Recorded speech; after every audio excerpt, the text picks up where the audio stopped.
Team Liquid versus Fade2Karma. And this is an interesting one for me because Team Liquid's approach to the deck distribution is very interesting. Given the rule set, it's something to keep in mind. The rule set is best of 11, so we're talking about 9 classes being brought, and you have to win with 6 decks that will be left up. Every single player on your team, you have 3 players, will be given 3 decks to play with. So every player is assigned 3 decks, and each deck has a chance to be banned. So each player will have one of their decks banned, which in effect means that they're all going to be playing 2 decks individually. And if you stack all your good classes onto one player, you can oftentimes dodge the ban nightmare, where your best classes all get locked out. Team Liquid, interestingly, decided for a very interesting approach where they gave, one player a warrior, the other player rogue, and the other player shaman, which in turn means that every single opponent tends to ban the warrior from player 1, the rogue from player 2, and the shaman from player 3. So the top 3 classes end up kind of going down. What do you think about that? Yesterday we highlighted that we thought it might be a mistake, and I think Sjow pretty much admitted it in his interview that it's not exactly what they were planned. Whether they just misunderstood something or whether it's a forced plan, I'm not quite sure, but definitely not optimal to let your opponents ban your 3 best classes. They didn't bring anything out of the ordinary, so it didn't seem to be some sort of weird strategy. They just seem to have overlooked it to somehow. Some of these things get lost in the shuffle at the weird levels when you're reading the rules. I think that might have been the thing here for them. Yeah, it's one of those things where if you're not really familiar with this type of format, sometimes you just let it go. But they ended up taking it as they expected, as Neirea said, to sweep with Reno, which they did at the end. They're recovering from a 2-5 score, going on to win the series 6-5 in the end, which was really soul-crushing for Complexity, which ended up falling down. And on the other side, of course, F2K, which ended up beating G2 yesterday. The spirits were high, after the victory over one of the most, if not the most appreciated team in the Hearthstone scene. G2 going down 6-3 to Fade2Karma. Priest for, F2K doing a lot of work, beating Rogue and anything can happen Paladin. Not what I was anticipating. And F2K, j4ckiechan, Druid. We knew it wasn't going to be normal, right? We just knew it. And I think it's the same deck list today, so we'll get to see Jackie's aggro Druid. What did you end up calling it in the end? It's something like a token druid, but I guess we should just call it some kind of flood druid. The idea behind the deck is very straightforward. You play a bunch of 1-drops, you summon 1/1s onto the board. Hell, he even plays Blood Cell Corsair with patches in druid just to get out another minion, like a living root. It's a better living root. You get a 1/2 and a 1/1, and then you buff them up with Mark of the Lotus, and you try to just steamroll somebody. And yesterday the strategy was to use that token druid in order to beat Jade Druid, and as it turned out, it worked. And they might try to do the same thing to Team Liquid this time around. I'm not sure exactly what Team Liquid's strategy is going to be. If there's ever a world in which they open up with Druid to try to at least lock down one victory with it against a good deck. Tempo Storm did something similar in a format where everybody's not expecting aggro because you're going to ban out the aggro decks to some degree. I think bringing a Patch's aggro deck is not, an unusual one, is not a silly idea, although Tempo Storm did it with Paladin and it didn't seem to work out well for them, and they also brought Zoo as well, and neither of those decks managed to work for them yesterday. But like you say, worked quite well for j4ckiechan with his Druid, just defeating the opposing Druid, getting that win on the board. Yeah, so the players are getting ready before we start game 1. One of the things to keep in mind, too, is that today we'll actually be able to listen in to the players' thoughts. That's going to be one cool factor that we're bringing. We had a lot of feedback yesterday. People wanted to hear it. I guess the trend has been set by ESL Trinity where people just want to listen in.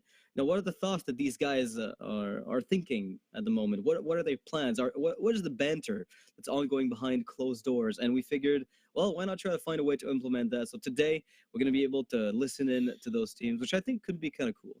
Yeah, I'm looking forward to that a lot. I think chat wants that, right, Noxious? They don't want us old guys talking gibberish. They want to hear the players talking gibberish instead.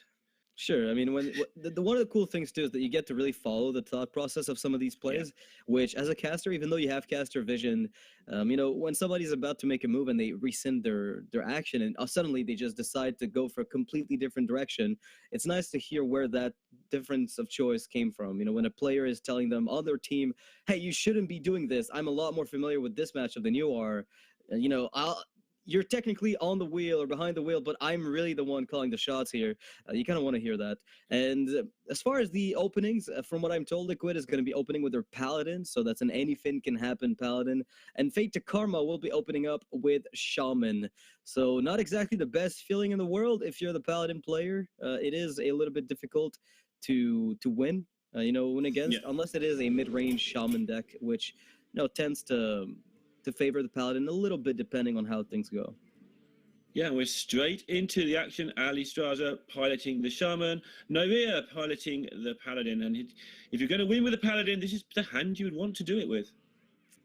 Yeah, I mean, this is why the matchup for Paladin is a little bit favored if you're talking about a mid-rangey deck or a mid-rangey curve, because although Peacekeeper negates some of the aggro tools that are in the deck, Doomsayer can also put a stop to some of the early aggression. In the case of a hyper-aggro Shaman like we saw with Lava Burst and the usual, small-time Buccaneer plus weapon package, that tends to give... that tends to equalize the matchup a little bit, whereby both decks are as likely to win, as the next one. And it's really just down to card draws and card sequencing. Okay, so off to the absolutely obvious start, 1 into 2 for the Shaman. Alliestrasza getting the power that's on the board. And now Neirea's got to judge how long he dare leave this Doomsayer. And against Shaman, that's usually not very long at all. Yeah, that's usually a turn 1 play or a turn 2 play, because you need to at least make sure that you don't lose the Doomsayer to something fancy like Spirit Claws and Lightning Bolt, for instance, which can do some nightmarish things. In this spot, very good decision here to just decide to use the Blue Gale as a 2-damage removal piece on the small-time Buccaneer, following it up on the following turn with the Doomsayer. Usually that means your Doomsayer is, more likely to die if the opponent has a good curve, but... the odds that they get anything bigger than 3 attack, which is what the small-time Buccaneer represented, pretty much null, right, on turn 2? Yeah, and I think that they've smelt the rat here as well. Like that they've coined out turn 1 Bluegill. That means they've probably got a turn 2 play to go with it. It would make a logical sense. So that's why they're spending so long wondering what to do here. Yeah, they're definitely wondering. I mean, either way, you're looking at Totem Golem, it seems like the obvious play, but at this point you're trying to map out what you think is in your opponent's hand, just trying to figure out exactly what they're holding on to and how likely it is that they've got a follow-up to that Bluegill Warrior. And no good things here for F2K. No way of moving it, they're just going to have to go straight to the face and take their chance on turn 3, turn 4 for them, when they're going to have to be very careful with Jade Lightning. Liquid are going to be able to get the board quite strongly here. Yeah, the hope for Fade2Karma really is that 4-mana 7/7 doing what it's supposed to do, but we all know that this is not something that's going to happen, very frequently. As in Paladin, between equality, if there's a minion on the board or Outdoor Peacekeeper, that 7/7 oftentimes doesn't get you as much mileage as in other matchups. So it's a bit of a problem. Yeah, it's going to be a nightmare if they do play it. It's going to get the Peacekeeper in the face, and they're going to be able to draw cards from their Acolyte as well into the 1/7. And they may delay it 1 turn here. You could Jade Lightning this down to make sure nothing too bad happens, and then Trog and play the 7/7 next turn to generate 2 big minions in a turn. This is what they're going for. Yeah, I like that play a lot more when you consider the fact that if they play Acolyte of Pain on 3, either they had nothing else or they're setting up for an Aldor, which is the worst case scenario. And it's also setting up for potential equality as well. Just having the 1-attack minion to kill your 7/7 is a big deal. And same situation again now that they don't really want to drop the 7/7 into this board, but just Jade Lightning another Murloc and hope it all stops happening, or do you just play the 7/7 and hope there's no True Silver and no Aldor? I think if you've gone down this route now, you've probably got to keep Jade Lightning the minions. I mean, Small-Time Buccaneer is not a bad card to use this with, right? The only issue is you're opening yourself up to a Consecration. That's one of the biggest drawbacks that you might run into in a spot like this one. So maybe committing to the bigger minion line is just more... Yeah, this is a little bit more resilient against Consecration, with the Trog already being set up before the 7/7. So it gets to swing in immediately when you play the 7/7. Yeah, this is fairly reasonable. Looking like they've solved those particular problems. Obviously, next turn, a new set of problems come along when basically their board doesn't get cleared, but turns into a really sad board. And it might be time already for Finley to try and get some sort of life tap, or possibly... Nah, I think life tap's about the only one that's really good in this spot. Oh, well, let's listen into what Fade2Karma is thinking about right now. We're overcommitting to equality if we go like Buccaneer Finlay, but I mean, but just Finlay, we just have to go for use it now. I would just go for Finlay. I mean, what are we achieving with a 0 attack totem? Trading into a minion in case we Flame top deck tongue Flame Tongue? totem. Alright, Yeah, but then trading into a minion, I don't know, I would just Finlay, hand the Warlock. life tap Yeah. Yeah. and still Buccaneer wanna jump. 7/7. Oh, you want to tap over playing the 7/7? We probably, I don't know, I mean, let's just play 7. Do we believe? I mean, if we play 7/7, I wouldn't play the Buccaneer with it, right? Yeah, I don't Because think we I are think we already just play the committing a lot into the 7/7. board. Yeah. So, I mean, just play the 7/7 now. Yeah, 7/7 face.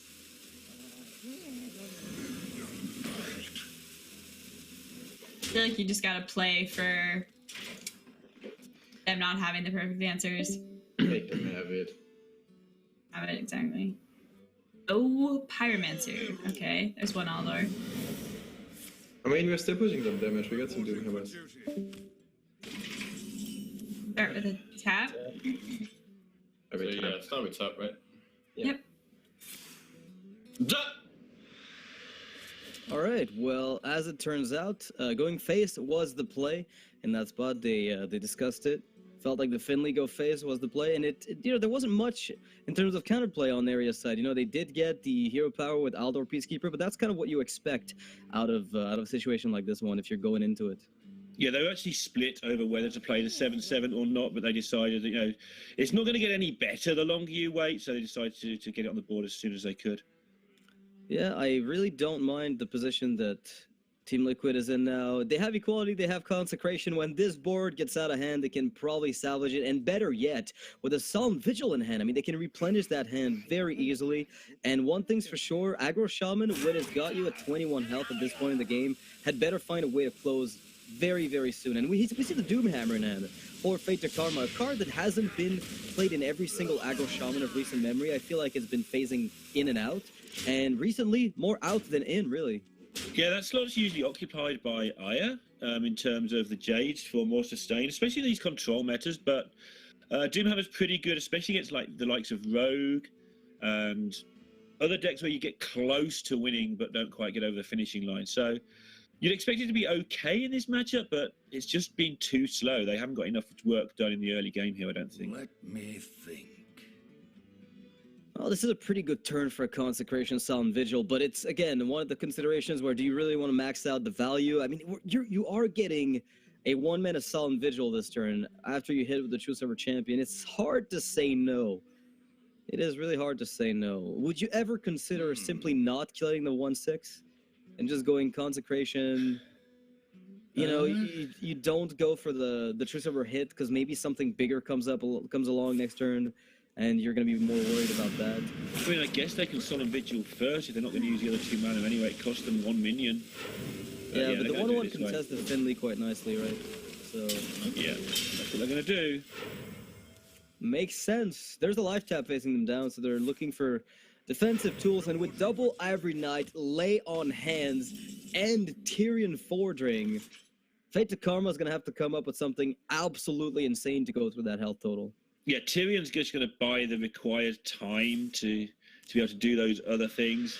And Ivory Knight sticking a 4/4 on the board against Shamans, where things typically have 3 health or less, is pretty good, you could say, right now, especially with one of the 7/7s out of the way. Yeah, and one of the big worries for Fade2Karma too is that there is no Hex in their deck. It's not a type of deck where you can fit in those Evolves and those Hexes. Some people have attempted the hybridization, but it's not something you tend to see very often. And with Tyrion coming down, potentially next turn for Team Liquid, this spells a very difficult, path to the face for the Shaman player. Yeah, I mean, the Shaman ends up sitting there thinking, let's just hope they don't have healing, which they know is not realistic, but what else can you do? So you've got to plot a route to victory that involves winning in maybe 2 turns, maybe 3, and just hope things aren't as bad as they feel like they're going to be. But things are that bad, we can see that. Yeah, I like Team Liquid's position though, and I like Fade2Karma's line of play here of just, getting maximum board presence, not really trying to, get the damage in with Doomhammer as early as possible. because there's a lot of healing in the Paladin deck. We're talking double Forbidden Healing and Lay on Hands that we saw on stream yesterday, which if they reviewed VODs, they definitely have that information. And they know they're going to be climbing back up for a long time. So, Yeah. going for the board presence play. Oh, wow. 7, 9, plus 10. Is that 19? That's 1 mana off lethal. That South Sea deckhand could have done it. That's absurd. This is so sick. That's disgusting. Obviously, you'd put the deckhander next to the Flame Tongue after attacking with the other minions for 4 damage instead of 2, and it would be exact 23, but then 1 mana, not enough. Yeah, Neirea seems to be anguished. I'd like to hear what Team Liquid has to say here.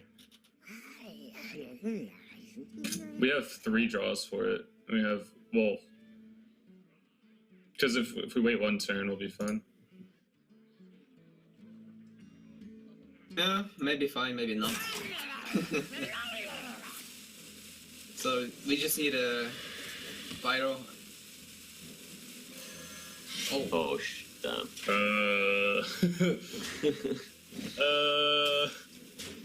That was unexpected. Are they running Rock Biters? They have to, right?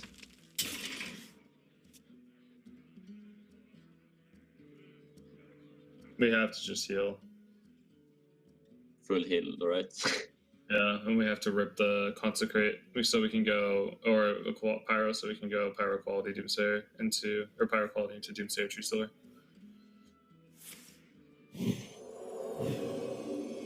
This is why I don't like playing Paladin. I told you. Nightmares, flashbacks. Yeah, I believe that would be better against them. But, like, it's so likely that... Well, as it turns out, that Doomhammer was not what they had anticipated. They went for the full heal there. You heard them panic when they saw the Doomhammer come down. Oh, man. Are they running Rock Biters? Yep, yeah, they sure are. They sure are running Rock Biter weapon, and, you know, Fade2Karma can smell blood. Wow. That's gonna be the game in favor of Fade2Karma. That Doomhammer completely taking Team Liquid off guard when they went for the Lay on Hands instead of Tyrion. They had not anticipated that happening. I don't think anybody had. We pretty much said that the Paladin was cruising there. It looked like with all that healing in hand that it just wasn't going to be a problem. Maybe the turn where they played Lay on Hands rather than developing anything was a bit of an issue.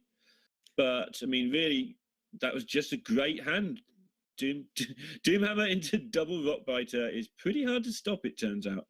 I mean, one of the big things, too, is that there was no Rockbiter in the hand at the beginning, and they came right off after one another, right? So you get the first one, and then you think, okay, we can set up a 10 damage burst. That's pretty good. You see Lay on Hands, the 10 damage doesn't look as good. You get a second Rockbiter, suddenly you have a game plan just given out to you on a silver platter that you just have to pick up and execute. And that was just it. That was a very well-executed turn by Fade2Karma, but honestly, those 2 Rockbiters saved the game, because I think if that had gone any longer, Team Liquid was going to solidify their board state, solidify their health total, and that would have been a very difficult spot to be in. Yes. A sad state of affairs, though, when healing for 20 or 18, whatever that was, isn't enough. Just going to kill you. And does that. On the other side, Shaman beating Paladin is not a disaster for Liquid. Paladin, one of the classes that you're expecting. If it gets wins, it's a bonus. I mean, we have seen it go through lineups before in other events, but one of the classes you're half expecting to lose, and Shaman is one of the classes you're expecting to beat you. So it's 1-0 down, but it's not a disastrous situation by any means. Yeah, I mean, next up, they're going to be trying out the Mage, from what I hear. So that's a matchup, if it's Reno Mage, that is usually pretty good against aggro Shaman, as it's able to usually stem the aggression a little bit through the AoE tools they have early game. Their Volcanic Potion especially being a really important card in the matchup. Polymorph against the 7/7 is good. Ice Block and Reno Jackson, of course. Kazak is giving them some more lifeline. It's all about stopping the early aggression with your early game AoE, and then just transitioning into solidifying some kind of stall. So I really like the choice of Reno Mage next. Yeah. If they lose with this, though, that's going to be kind of crushing. Right. What's left really to kill off a Shaman? I was going to go there with this. The way this event is put together, if you do happen to lose one or two counter decks against the one or two strong decks of your opponent, they can just go straight through your lineup because you don't have that many strong decks yourself. So each team ends up, if they order their lineups well, they end up with like 2 strong decks plus the lower tier decks. And Liquid have got basically none of those strong decks because the way they order their decks, they haven't got Warrior, Rogue, or Shaman, just to remind you. So if they do start losing to Shaman, this could just go straight through their lineup.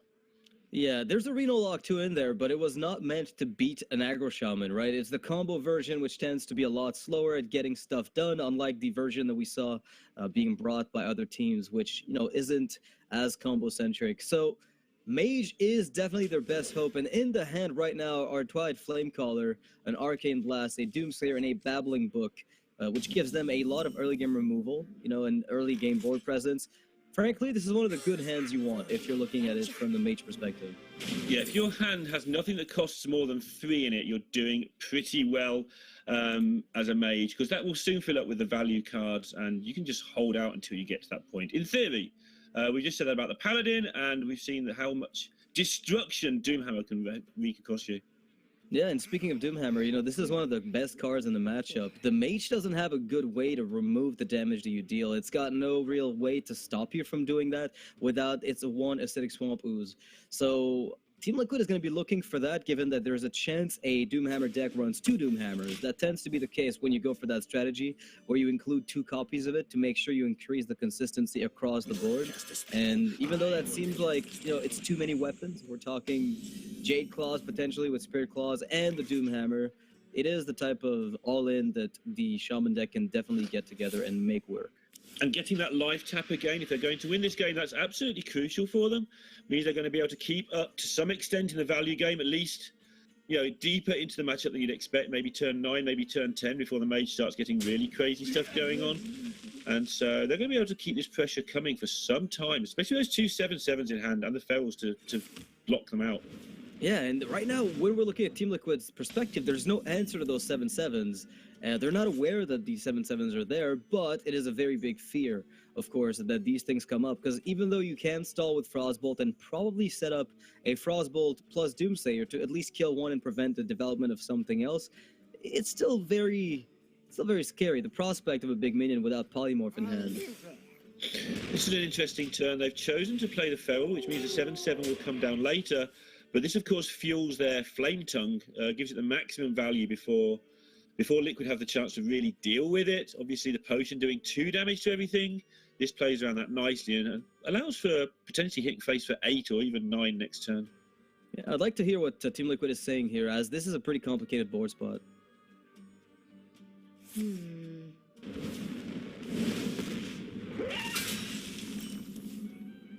Caller or Flame Caller into Blast, so a little better. Same. That was obvious.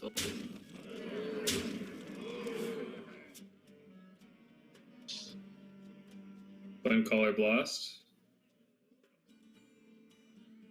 We can. What do we Or blast? we can Frostbolt ping and then have down those blasts, but I don't think they're running Drakes because they're running Doomhammers. Yeah, I think we want to say Frostbolt for 7/7 though. Yeah, I like a Flamecaller Blast.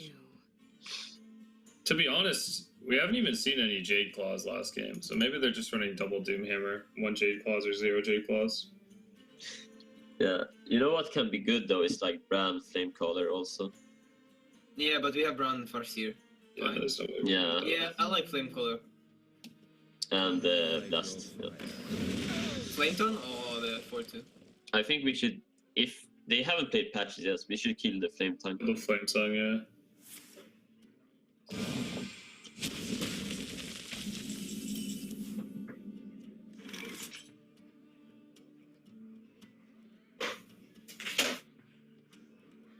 Yeah, so that was actually a pretty good point about the Jade Claws, right? Like, finding room for 6 weapons is definitely not as easy as it seems, but when you're running Jade Lightning, how do you foresee the deck? Is it just running it because it's phase damage, as well as doubling up as removal?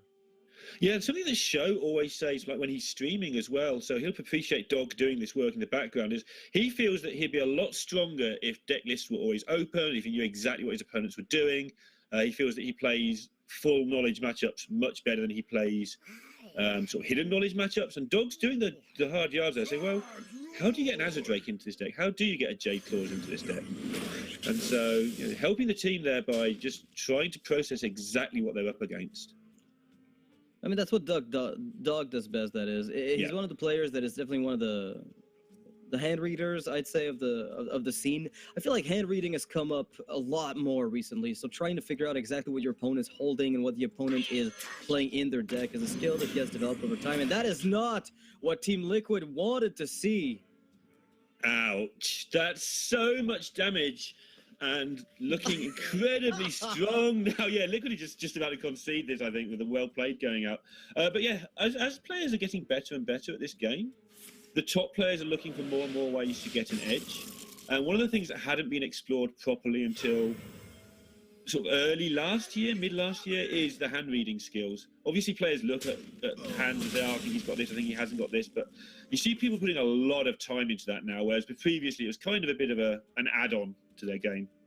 Right. It is probably one of the edges that hadn't been acquired yet, where you really needed to get the hand reading done before you got, to the next step. If you mastered the game, then the only edge you had over players of equal skill was hand reading. And this is where we're at now, where the skill level is so high, just in general across the board in the competitive scene, that not being able to hand read gives you a slight disadvantage, but it's that edge in tournaments that will give you a long-term advantage, where you'll be able to get your win rate to increase even by 2%, and 2% over the course of an entire tournament is a huge amount. Just being able to know what the opponent's thinking, as opposed to just playing your cards because they're the best at that right time.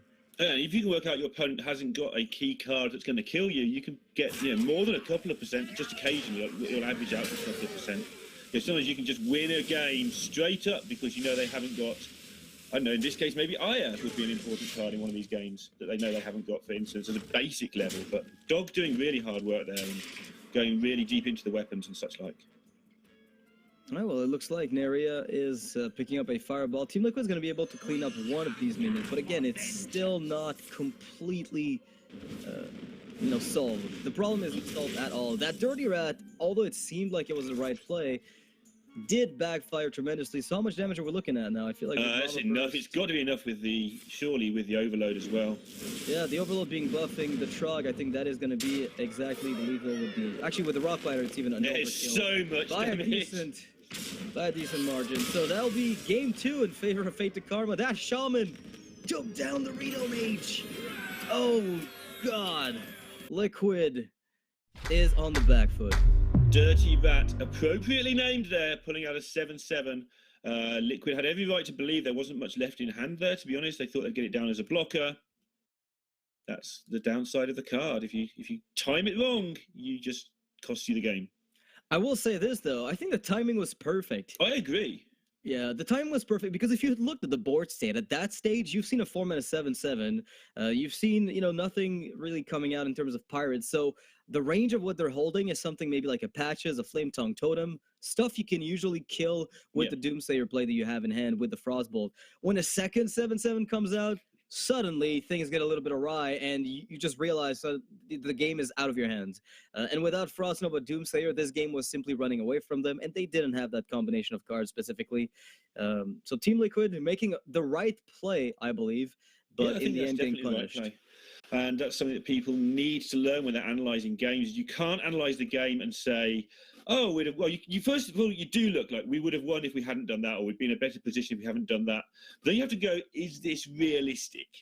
And in that situation, it wasn't realistic, and also it was necessity. Like, even if you've got a good idea, they've got the 7/7, which you haven't, you probably still have to go for it anyway, just because you're in so much trouble in that particular instance. Yeah, so Liquid is going to be bringing out the Priest up next. Dog is going to be at the wheel behind that Priest. Priest versus Shaman, not exactly a great matchup for the Priest player, but, it's able to win. It's not a deck that has no chance. There's a reason why you see so many Dragon Priests in the metagame. They do pack a bunch of early game taunts sometimes. You get the Wormist Agent, get the Twilight Guardian, Lord Share Cleric, even a Historian to chip away at the health before you set up a Holy Nova. The Deaths are in the deck. These are cards that can definitely help you when this is something you're expecting. On the flip side, Doomhammer's pretty good against Priest. the only thing roadblocking you are going to be, of course, those big, big health taunts. And you need to manage those through minions and not your weapons, as this can be very difficult. Punching a 3-6, twice and then 2 more times on the following turn isn't exactly the best feeling in the world, because Dragon Priest can pack a punch with some of the minions and the attack that they have. And every now and again, you'll just see a little bit of damage, direct damage thrown into the Dragon Priest deck as well, just to catch you off guard. You don't want to go below 5 or 6 health. You can go pretty low, but you don't want to go just too low, just in case there's 1 or 2 spells just knocking about there. And we haven't seen much of the Priest, really. I think people argue about this matchup a lot, but I think the Doomhammer does probably make the Shaman slight favourite. I mean, I think overall the Priest is more on the back foot than anything else. There's a lot of removal that's spell-based in the Shaman deck, and unless the Priest gets the, the Dream Start, to get the Twilight Whelp, to contest the Patches shenanigans, and then you get the Wormist Agent into Blackwing Technician. Now we're talking, Pipe Dream scenarios, but if you get this, oftentimes the Shaman is, forced to use Lava Burst as removal very early, overloading themselves into turn 4, and then everything gets really clunky for them because they can't streak in those 7/7s. And if you have a Draconid Operative, then oftentimes you can just run away with the mid game, which gives you the long-term game. So all it's about is making sure you do not, miss your drops. So it's very important for the Priest that they get this Twilight Whelp. And just like that, Fade2Karma is getting the Patches opener. What a nightmare. And Liquid pick up the Dragon to fuel the Whelp. So suddenly, first time really, not the greatest start for F2K here. Yeah, let's listen into what F2K is thinking about right now. Patches on Kev. We could equip a Spirit Claw and just know we're gonna roll Yeah, spell this power, sucks. but, We're like we're down a card because of this guy. They don't have the Worm Rest. We can make a nice trade as well. Although I guess they'll trade the 2/3 and others. yeah, he's just gonna hit it, right? Then do we hit back? I don't know. Probably not. I mean, we do Probably don't hit back. So we're definitely coining Feral. Coin ferrets Yeah, every Coin time. Feral. Because if we don't trade, we have a 3/1. I mean, it's either we save a 3/1 or we save a 2/3 taunt. What if he has the freaking Potion of Madness? I don't think they Potion of run that, right? Madness. Nah. Well, our Trog It's will just- be it's a just- 3 attack, so I just think we'd rather have him buff the 1/3 than the 2/2 with his 3-drop. Right? I mean, the health on the 1-attack creatures is less powerful, and pushing the 2 to the 3 to the face, I don't know if that matters that much. all right, we'll do coin the Feral Spirits. That's happening. Yeah. Okay. I would probably still take the trade. You trade? Okay, just smoke it. I like Faith. Yeah. I like face. I like Partly face. because we can trade the 3/1 and use our weapon to kill the 3/4 if he does play it next turn. It's just that he buffs the 2-attack creature now. Oh, never mind. But the Interesting that they're seeing that very different ways to each other in F2K. And people think Shaman's easy to play, but there's the proof that there's so many decisions that can make a difference in this game. Yeah, especially when you're looking at a Priest that did find a good opener, and you have to worry about cards that aren't necessarily there. They mentioned a lot about the Cabal Talon Priest, and they were, looking at that total shrug like a liability. What if they have Potion of Madness and we don't trade? What a disaster that would be, right? Because then they trade a Wolf into our 3/1 after killing the 2/3, and then we have an empty board and no mana to refuel it with anything but Patches. But in the end, they settled for the aggressive play, put the Priest in the position of having to have the answer, as is typical of aggro decks. When you're in doubt, very often in those aggro decks, if you go face, you find yourself in a spot where then you can make an educated guess as to what they have, because you'll be able to kind of determine the texture of what they have in terms of cheap answers afterwards. Yeah, it made it a lot more difficult, of course, because it's Priest, where Priest's route to victory is usually this board control. So by not doing the trade, you're giving them this sort of opportunity. Be interested to see. I mean, they weren't in a great spot anyway, and that's a fantastic pickup. That's going to allow them to be able to clear things up if they want to here. Yeah, it's still a pretty interesting spot because they have enough mana to do most of what they want. But do you ever just Jade Lightning and trade into the 3/5 that's damaged?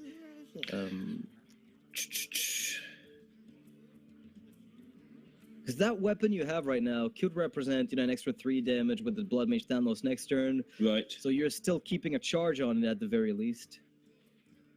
The nerf to the Rockbiter weapon hurting a bit here. It would be nice to play Patch's Rockbiter Flame Tongue, wouldn't it? I mean, with 5 mana, you can clear this board, but the problem is you end up kind of far behind, right? You leave nothing up. Whereas in this spot, you can, again, stick to your guns and go face.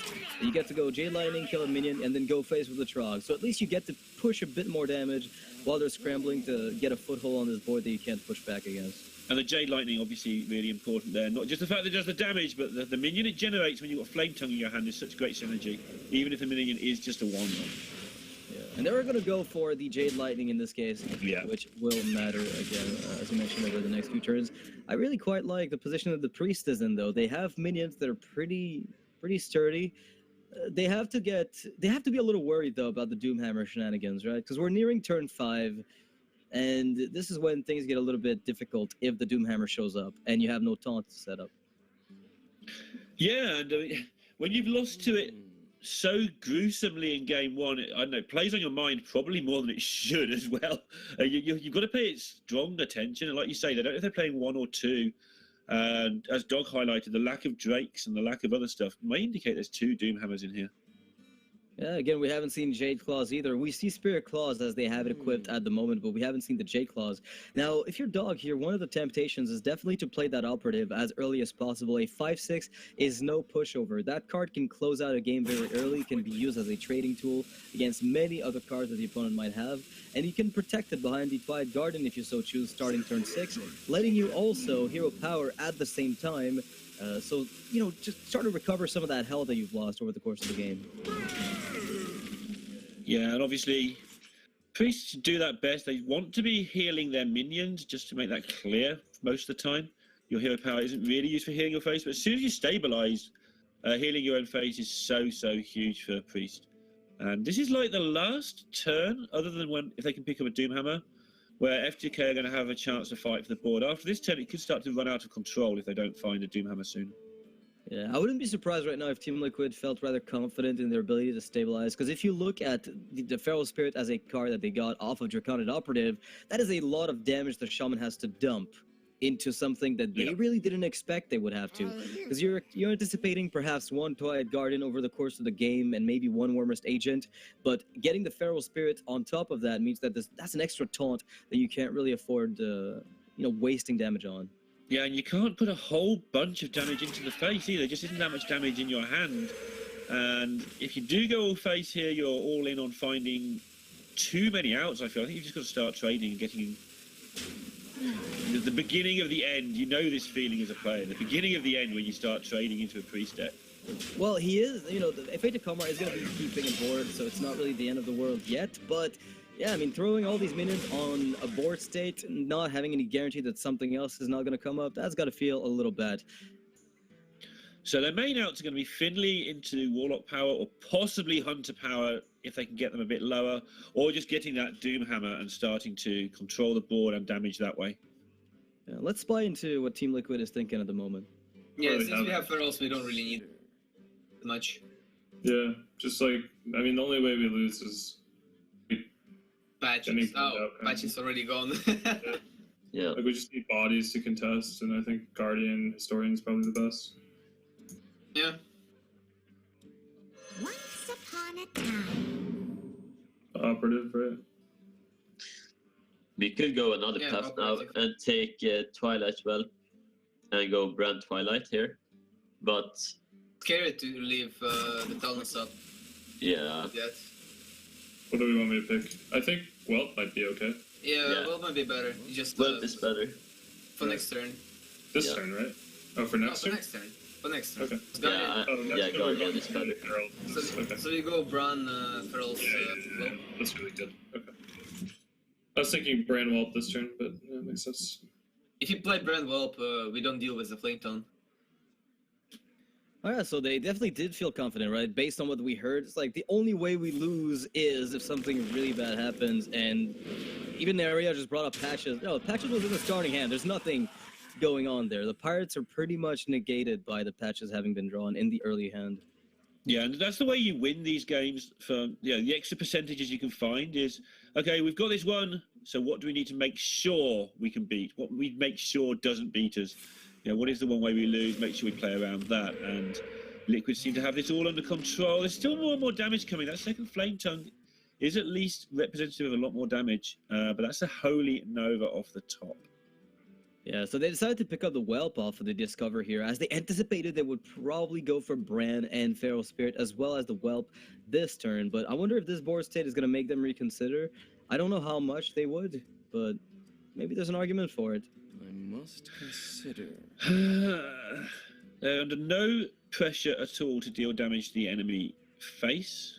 None whatsoever. They've got Bran into Operative if they just want to win the game in the coming turns. So all they've got to do is worry about how to get rid of this Totem Golem for now. And Holy Nova seems, at first glance, it seems like it's a bit of an overreaction, but it just 2 for 1s and buys you some time. Yeah, what worries me about Holy Nova here is that even though, because you really don't kill anything with Nova, right? Like you're killing the Flame Tongue and you're killing the 2/2, and then you have no more mana to really develop anything aside from the Twilight Whelp. But maybe that's enough. Maybe that's what they're going to opt for. Go from Ferals into death by the look of it.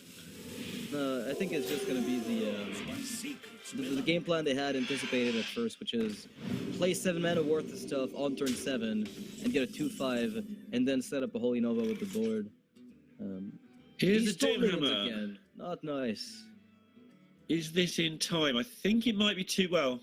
They needed it, so they can do a lot with this, given that they've got the charge as well from the deckhand. Again, that can do 4 damage too. Yeah, they can kill a Spirit Wolf with the Doomhammer and then finish off the other with the Totem Golem if they feel like it. But that might give too much Holy Nova value. I'm not too sure. After you've seen the attack on the Flame Tongue, it's either setting up for Bran or the Whelp to kill it, and maybe not Nova. So you're thinking about, whether or not you even have to play around Nova. I think at this stage you might not even care. Yeah, there comes a point where you just have to say, the cards that I beat are these cards, the cards that I don't beat are those cards, and if you've got the cards that I don't beat, then you will beat me. I think Holy Nova is in that category right now. If you've got it, you're going to win. Yeah, and as you can see here, Fade2Karma are trying to maximize damage output. They might opt for a value trade on one of the minions, but again, that would slow them down tremendously if you think about the way things have been going. There is no refreshment vendor in the deck.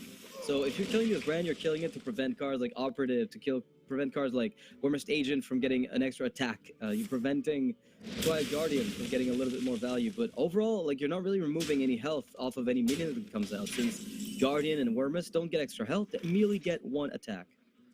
So they'll probably play one or 2 more turns here just to make sure that the priest has something in their hand. It is possible for the priest to just have a whole bunch of nothing here. As soon as they see the Operative, I think we'll probably see them just give this game up. I mean, if they play Flame Tongue and they kill the 1/3 here, there's a chance they can just keep this board up. Yeah, especially as they don't know what's going on in the opposing hand. Well, 19. How much damage can they go to face with here? Over the course of a few turns, I mean, they have 1 more Rockbiter in the deck, so that's something they can count on to help out, but it is still only going to be 10 damage, and they're looking for a little bit more, so they're going to have to get some runner draws. Again, going back to Finley, maybe the Druid Shapeshift or the Life Tap. Finley seems important, yeah. Finley to get you over the finishing line. Yeah, and unbeknownst to them, that Shadow or Death has been lurking around. It was not used early when the Totem Golem, wasn't 5 attack. Wasn't a card that you really needed to use the Death on, and now suddenly, to keep yourself out of nightmarish range, use the top deck Shadow or Death. Yeah, that's good play. I was going to suggest they use the top one because Resist is showing it, so that the second you get the 7/7, now you're just going to walk straight into it. Not that they have any option but to play it anyway, but you can't really put that right-hand card, which is actually the left-hand card, as being Shadow or Death at the moment. Yeah, it would be a very logical thing to assume, hey, this is probably something like Death, given that the game has gone on and you haven't seen the card come out at any point, and you had decent options if it had been tamed.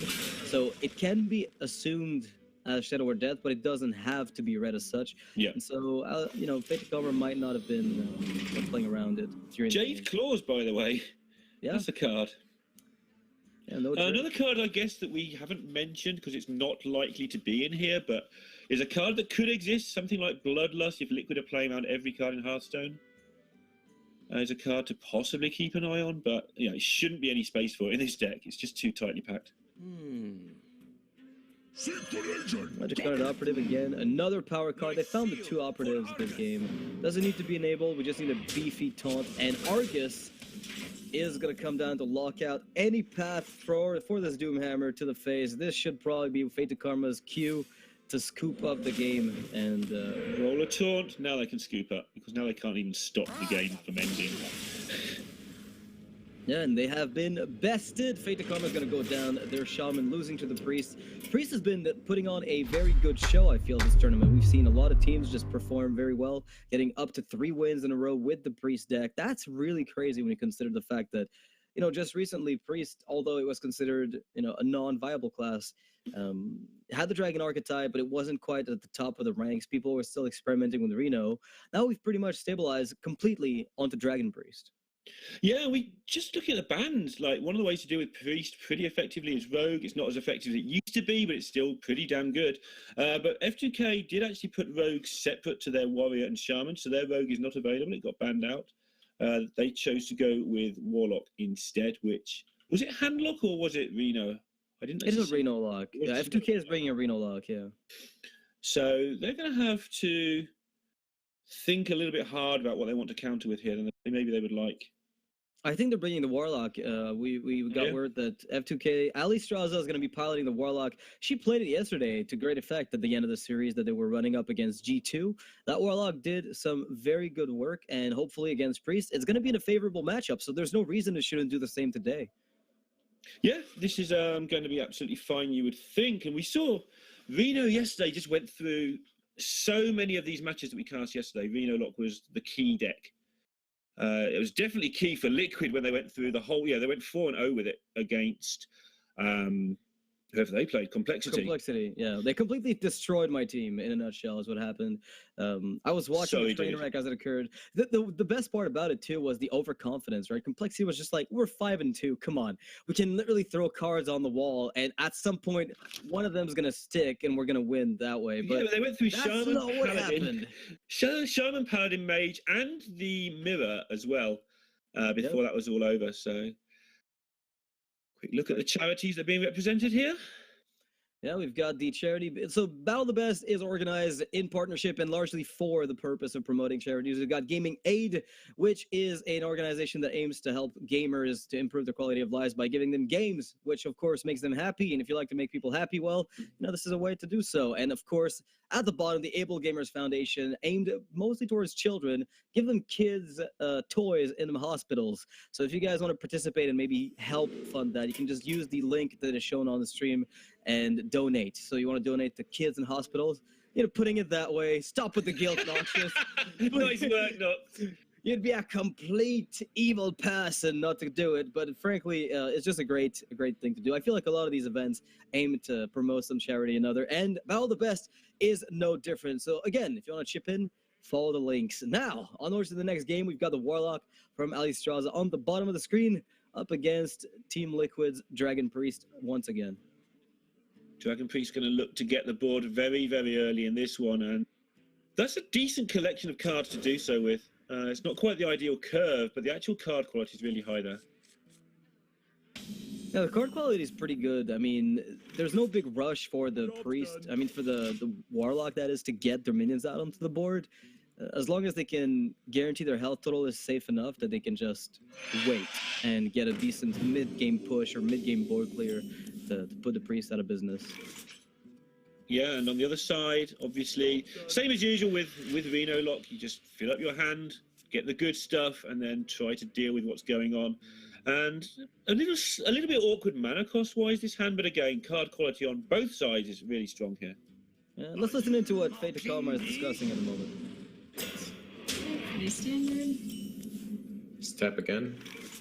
Tap. Okay. Yeah. 100%.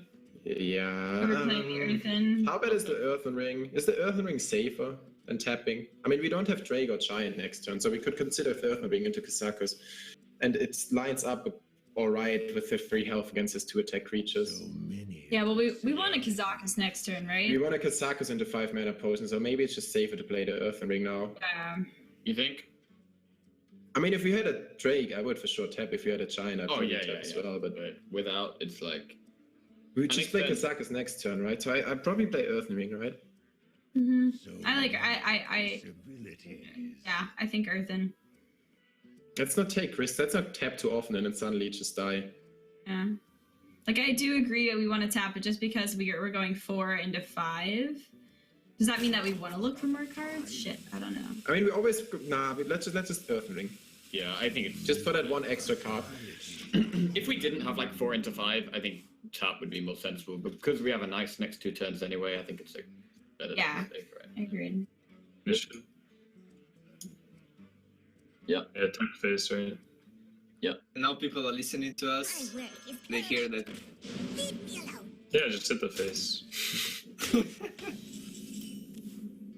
Hitting the face is good. Dragon Priests. Ellie giggle.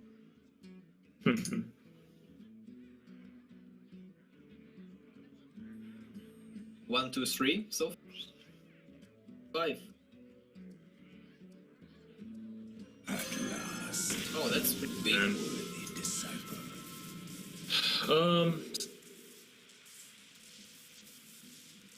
It seems like the potion coming up here took Team Liquid a little bit by surprise. They weren't anticipating this to come out so early, but we saw Fade2Karma really just plan this turn through. We had Earthling Farce here. They said matched very well against the 2 attack minions, which they were right about. And they planned to play Kazakus, planning to play on curve. The best way to counter a curve from Dragon Priest is to just play your own curve minions, right? Yeah, it was a really interesting discussion where it's like, well, we don't need cards. We've got the cards that we need in our hand. What we need to do is not lose this board, and we need to get as much stuff down as possible. We can afford to have the cards later when we've dealt with the early Priest nightmares, and that's what they've done. So really interesting, very instructive comments, because a lot of people there, I think, would just keep drawing cards and not be able to deal with this stuff. Yeah, you do have to respect the ability for Priest to tempo you out nowadays. It's not the same class it used to be a long time ago. You need to give it some credit. You know, the class is able to put down a ton, and I mean a ton of pressure without you expecting it. And suddenly, you know, by the time you realize you've given this Priest too much time, there's a 3/6, a 5/6, and more coming up. And without the ability to get to, you know, 8 mana with Twisting Nether, this is looking dire. So very well planned out, I think, from Fade2Karma. Just trying to set up some minions on the board, which over time also represent a ton of chip damage, which lowers the health of the minions and puts them into, you know, the range of cards like Hellfire and Demon Wrath. Yeah, and Senfglas made the point as well that 3/3 was a good shape on this board against these 2 attack minions. So they're going to get more than 1 attack out of just a lowly Earthen Ring Farseer. It's not like it's just going to sort of fold up and die. Yeah, and you can tell that both teams are really into the whole discussion. You know, there's no one who's just laying back and not talking. They're all engaged when it comes to talking about the plays that they have to make. So Team Liquid here might be considering, you know, worried that is about something like MC Tech, but if they're not worried about it, or if they don't play around it, then they'll simply play another minion on top of this board and give Fade2Karma the value that they were looking for. Wow, and I think they have to play it, although it must be tempting to just make this giant, but they're going to die soon if they're not careful. So I think they play the MC Tech. What are the bad results? There's no bad result as long as you take something off this board. There are 2/3/5s. Like, your 2 minions right now can kill the 2/4, right? And if you happen to steal it, then you can kill the 2/5. So no matter what happens, 2 of these minions are gone from the board. So I think the MC Tech is always a viable play, but there might be an argument to just ponder exactly what your following turn is going to be, because if you make the MC Tech, you're not really being mana efficient. You get the life tap on top of that, which is great. But then the question is, what's your turn 6? Yeah, so if you play the giant and he gets Shadow Word Death, that's probably your opponent's turn gone, and that's what they're going to go with. And if it doesn't get Shadow Word Death, you probably win the game just by playing Bruise It into MC Tech next turn, and this is going to work out really well for them. Yeah, so it's the whole sequencing with the Bruiser right into the MC Tech, because, again, playing MC Tech on 5 did feel like it was hampering your ability to curve out as nicely as you really wanted. And the only drawback now is that if Team Liquid chooses, you know, has a Shadow Word Death and chooses to push phase damage, that's 8 more damage coming in, and you still don't have a good way to clean up the board completely. Since you have the potion, you don't have any AoE on it. You've only got Demon Wrath and Shadow Flame.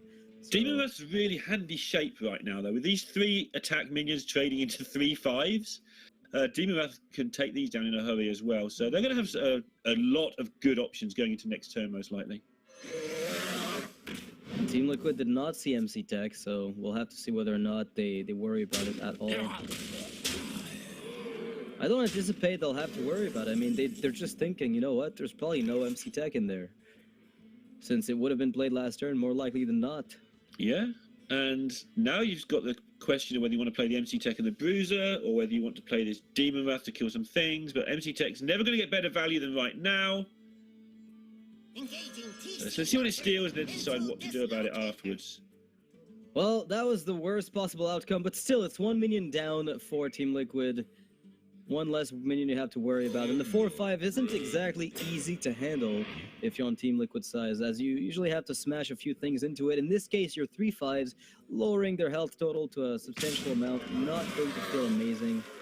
One of the best cards for Team Liquid right now, probably something like a Holy Nova, Dragonfire Potion if they have it.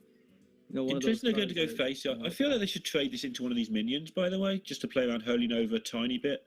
The 3 damage to face is irrelevant, but the Holy Nova would heal up one of these technicians to a 3-4, which doesn't trade nicely with a 4-5. I feel like bumping into one of these is probably a good thing to do.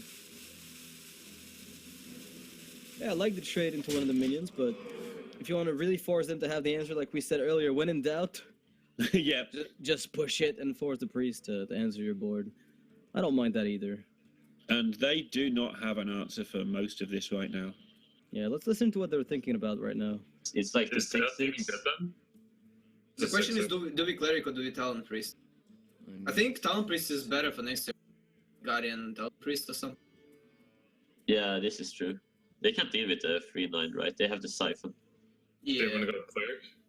yeah, I think we go like trade Cleric first. Yeah. So we're going to have a 1 health minion, a 3-1, and a 1-3? Against a 3-3, a 3-1, and a 2-1? We lose I mean- board at this point anyway. If you don't kill the 8-4, we still lose. Yeah. I mean, I agree with deathing this. I'm just not sure about not But telling. what about Guardian here? Nah, that's bad. Then we have to pass. Actually, I like Death Coin Guardian. Death Yeah, Point, just pass. We No, could. trade. And trade. It's Good. okay. I think that's the best play. I'm pretty sure it is, because we have Operative next turn. Right? Like, this board state's so much better than the other one. AoE kills his own board. You can go trade, leave up a 3-1. What are we weak to? Emperor. We're Not really, because they yeah, get we're not weak to anything actually. Yeah, I think this is better. Like, Yeah, so they're thinking about all the plays, and eventually they settled on one that really didn't have much of a downside. And they brought up a really interesting point about, you know, if there's AoE coming from Fade2Karma, it doesn't matter. Their board is gone anyway. So no matter what happens here after killing the giant, any amount of AoE coming from Fade2Karma is going to play in our favor as well. Yeah, although they may have overlooked the fact that Enforcer is one of these. It's the right call. I think it's the play, and it's definitely the right decision to say, look, AoE does hurt their own board. It's going to do that, but yeah, not much I could do. Interesting to hearing the reasoning there. They were all struggling to find a play that they liked, and as soon as they heard it, my God.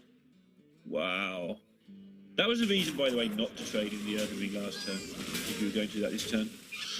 Make sure you've got a better pool of stuff in your discard, your graveyard pile.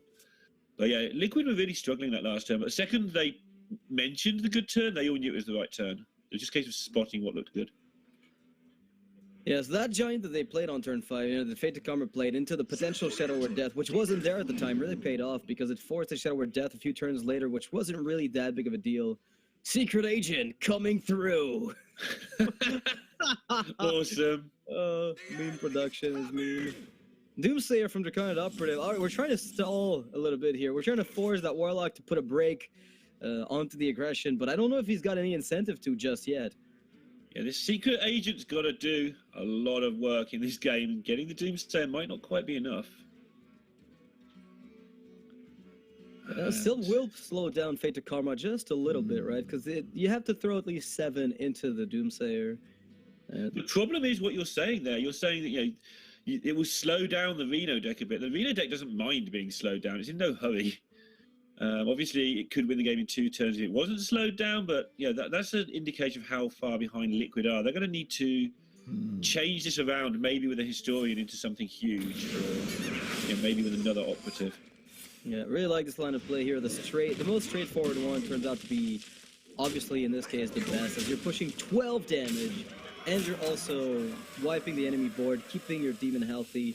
Right now, even a Drake Nova, assuming they even had the mana, wouldn't be sufficient. And in the hand right now for Fade2Karma is a Hellfire and an Abyssal Enforcer, so no real big threat here. And the Kazakus Potion played such a huge role in this game, bringing back a 4-5 with Taunt and the Giant on top of that, while summoning in a 5-5. And all of that for 5 mana. Yeah, that went back a little bit to the fact they didn't play their fast here, so it was more likely to fetch the good stuff, which it did.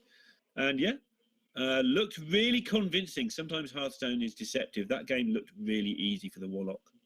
Yeah, from our perspective, it seemed like there was a good fight going on. The Priest had a decent early game curve, but when the Fade2Karma team decided to commit to Othering Farseer, curving into Kazakus, curving into a potential play with the second-rate Bruiser, and then ended up going for the Giant instead, and got the MC Tech turn with Bruiser, that really solidified their lead, and it allowed for that potion to do what it did, right? If they had gone for life tap on turn 3, like some people were talking about during the turn, the game would have been completely different. Yeah, I mean, they finished the game, they gave up value on that turn for tempo. And they finished the game with, what, 7 cards in hand? 8? I don't know. Yeah. Finished the game with a handful of cards. They didn't need another card to not die. And, they finished the game also on 10 health. If they'd tapped, that would have been 2 more. Plus, they'd probably have taken more because the board would have been under control. They could have lost if they played that turn incorrectly, for sure. Yeah, the rate at which the Priest developed the board required team, Fade2Karma to really put in something of their own. So we're going to see next up from Team Liquid, a Hunter, believe it or not. It is up against a Warlock, so it's got a chance of making it happen. Yesterday, we were surprised by some of the Hunter plays, but again, nothing crazy came up, right? People have been brewing decks left and right, but nothing amazing has yet to surface for Hunter. And we're now a few months into the expansion, so it seems like, and I don't want to be a doomsayer here, but it seems like the class may just be waiting for the next expansion to come out and maybe rotate back in. I liked Reynard's take on Hunter yesterday, where he just made it all in aggro. Sure. So you accept that it's the worst class, and you just say, okay, I'm going to make it beat something. I'm going to go all in aggro, and if you're all in aggro, sometimes your opponent misses a step and you kill them. Yeah, I thought that was a good idea for this tournament in particular. It didn't work out for him particularly well, unfortunately. He did win a game, though, against with it, so it did something. But otherwise, I thought that this Hunter that Sjow's playing was very ploddy and didn't really have many threats in it. I mean, is it the type of Hunter that is just a mid-range deck, right? Where we're talking about you win the mirror match, against another Hunter, but you're going to struggle against the rest of the field unless you curve out very nicely going from turn 2 onwards to turn 6, 7, 8. Most decks tend to run Ragnaros right now in Hunter because it is a class that needs a finisher. And weirdly enough, Call of the Wild isn't really good as a finisher unless you're able to keep tempo throughout the entire game. And if there's no board for you to use it with, oftentimes it's just not as impactful as you want it to be. It is interesting how things just drift out of the meta, because Call of the Wild was still reasonably playable after the nerf. I mean, when you do the maths on the card, it's still about 2 mana undercosted. Obviously, if it cost 11, it wouldn't see much play, but you're getting about 11 mana's worth of stuff for 9. Yeah, I'm gonna blame Yogg for that. Backup. Yeah, I blame Yogg for giving us for undervaluing cards like this, because he used to do it for like 1 more mana and more, which is like play Call of the Wild, draw 17 cards, gain 18 health, pass. Yeah, Yogg should cast 11. If I'm surprised, I don't think we've seen the last of that card. It'll come back. Yeah, it's got another year before it vanishes, and we're getting rid of some stuff. I think Yogg will turn up in a deck sooner rather than later. I'm afraid to say, guys. Playing a mid-range Hunter from this perspective. Not the sickest of openers, but it can ramp up very quickly if they pick up a beast to use with this Houndmaster. But what you don't want here is to see a 1-drop from the opponent, because that means you're going to be forced to slow down, and you're not really in any position to accept to slow down as the Hunter against a Warlock. And the Mistress gets a bad deal, I think, a lot of the time from people talking about it. It's, oh no, the 4 health doesn't always apply. I mean, who cares? It's a 2-2 on turn 1 with some sort of upside later in the game. It's absolutely fine, in my opinion, this card. Yeah. So Team Liquid here debating what to do. We should listen to the players real quick, see exactly what they've got in mind. You think we just pass and play bow? Yeah. I like saving the quick shot. I think it's pretty good. Also, we're not healing them either because we're doing the same amount of damage, right? Because we get the hero power in. I mean, unless they don't hero power. But Yeah. I think with this hand we have to win by going for the board. We will never win. For lethal. We will never have this. Who knows what secrets? Oh my god. We know what's coming here. Break is coming. So we just bow the 2-2. Yeah. The 2-2. But, I mean, Kazakus is also a problem. Everything is a problem. Everything's a problem. I guess Argus is okay, right? I mean, if they don't have anything. I'd say there's no particular problem and it was just a board control play. Well, that's usually what they want to do, right? That's the problem, is that the hunter needs to win on board, and they played that bow hoping that it would at least give them some form of ability to set up board control, but the ooze comes out just to spite them. As they said, in their own words, everything is a problem. You know, whatever you're doing, that's a problem. And what can you even do here? Just throwing things out to try and get anything to stick to the board. Trying to make it so that you can high main and then maybe Houndmaster one of the 2-2s that come from that, and hope that's enough. And obviously a 1-2 is kind of handy here. It does set up a way to kill Bran. It's an okay shape, but like you say, everything's a problem, and all the answers are sitting in Fade2Karma's hand already. Yeah, and Fade2Karma has the option of protecting the Bran as well with the second-rate Bruiser, where you just put it up behind a 4-5 and suddenly the bow cannot finish it off, and you can find yourself with a bit more value later on if you're picking up a Kazakus, for instance, or I don't think that's in the deck, but you know, the Cabal Courier. We haven't seen it yet. The second high main might prove difficult, so you can siphon the first one and bump it off the 2-2s. The second one's a little bit more awkward, but yeah, they'll have drawn another 2 cards by then, and they should still be in an okay shape. I think Liquid have to just throw a high main out here and see what happens to the first one, and then take a view on the second one. Yeah, this is a little bit of a bummer. You really want to play the high main here, like back to back, right? Yeah, I think there's no point. Personally, think there's no point holding the first one. See what their answers are, and then if you want to hold back, you can hold back on the second one and do something weird then. Yeah, with the Houndmaster and the quick shot, there are some plays that open up after you play the first high main. This isn't the first time we've seen double high main in a Hunter deck against Reno Log this tournament, but it hasn't really been a way to victory. Usually it used to be that if you curved high main to high main against anything, it was good. It was pretty good. Nowadays, it's not that it's bad, it's that it's not good enough to really get the job done, because your early game tempo is often not there to let that high main be the destructive force that you want it to be on turn 6.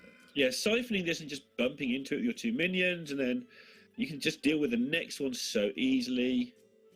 And if things get out of control, you've still got Twisting Nether on turn 8, and you're on 28 health. They're looking for alternatives. They're in such a strong position. That play is so clear that they can look for alternative plays. I wonder. Yeah, that play is very clear, and maybe that's what makes it a little bit difficult to justify.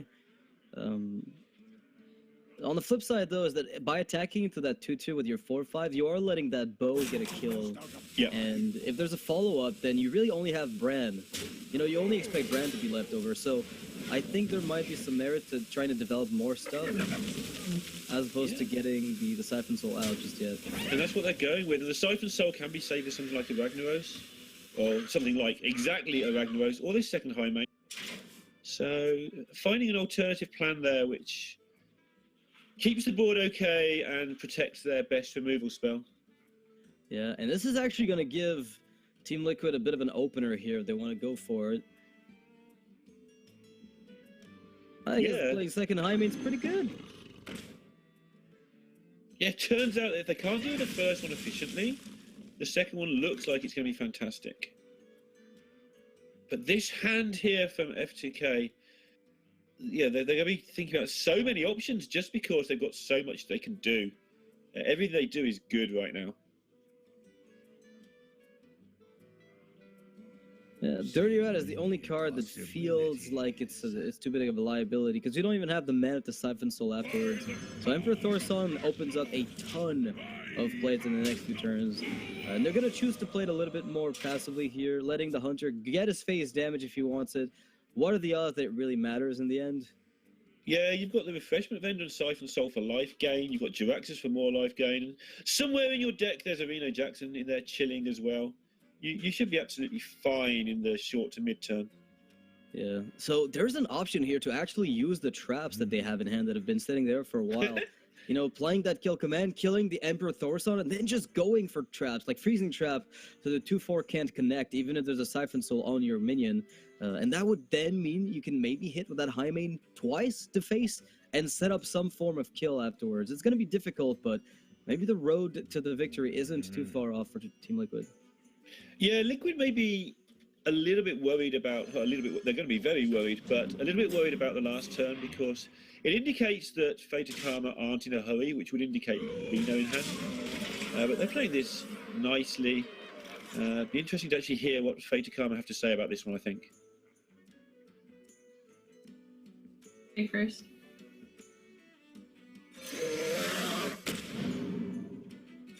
Neirea. Killer 2/2, yeah. Yeah, I guess I'm a little bit worried because we don't have Reno. 79, 10, 11. We got Jiraxis though, like Jiraxis. Yeah, we have like Yeah. like Vendor Argus as well. Yeah. And a twisting nether. Argus on the Twilight Drake as well is going to be pretty huge. Although they do have Deadly Shot. I mean, to think. It's pretty good to have in-game boss on board and the 1/1 With what the against Deadly Deadly Shot, yeah. Because they might have to do some weird trades and then we can Abyssal Enforcer. Yeah, I mean, maybe literally like we could set up a Abyssal Vendor turn next turn. Could be good.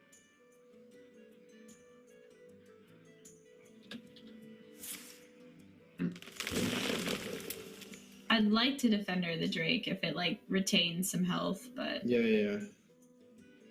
Come midnight. It's also pretty decent against Deadly Shot. To just have the Defender on board as well. Okay, so we know they play Freezing and Explosive. I'm not sure about anything else though. It's probably Cat Trick to play. probably Cat Trick, Freezing. Cat Trick, Freezing.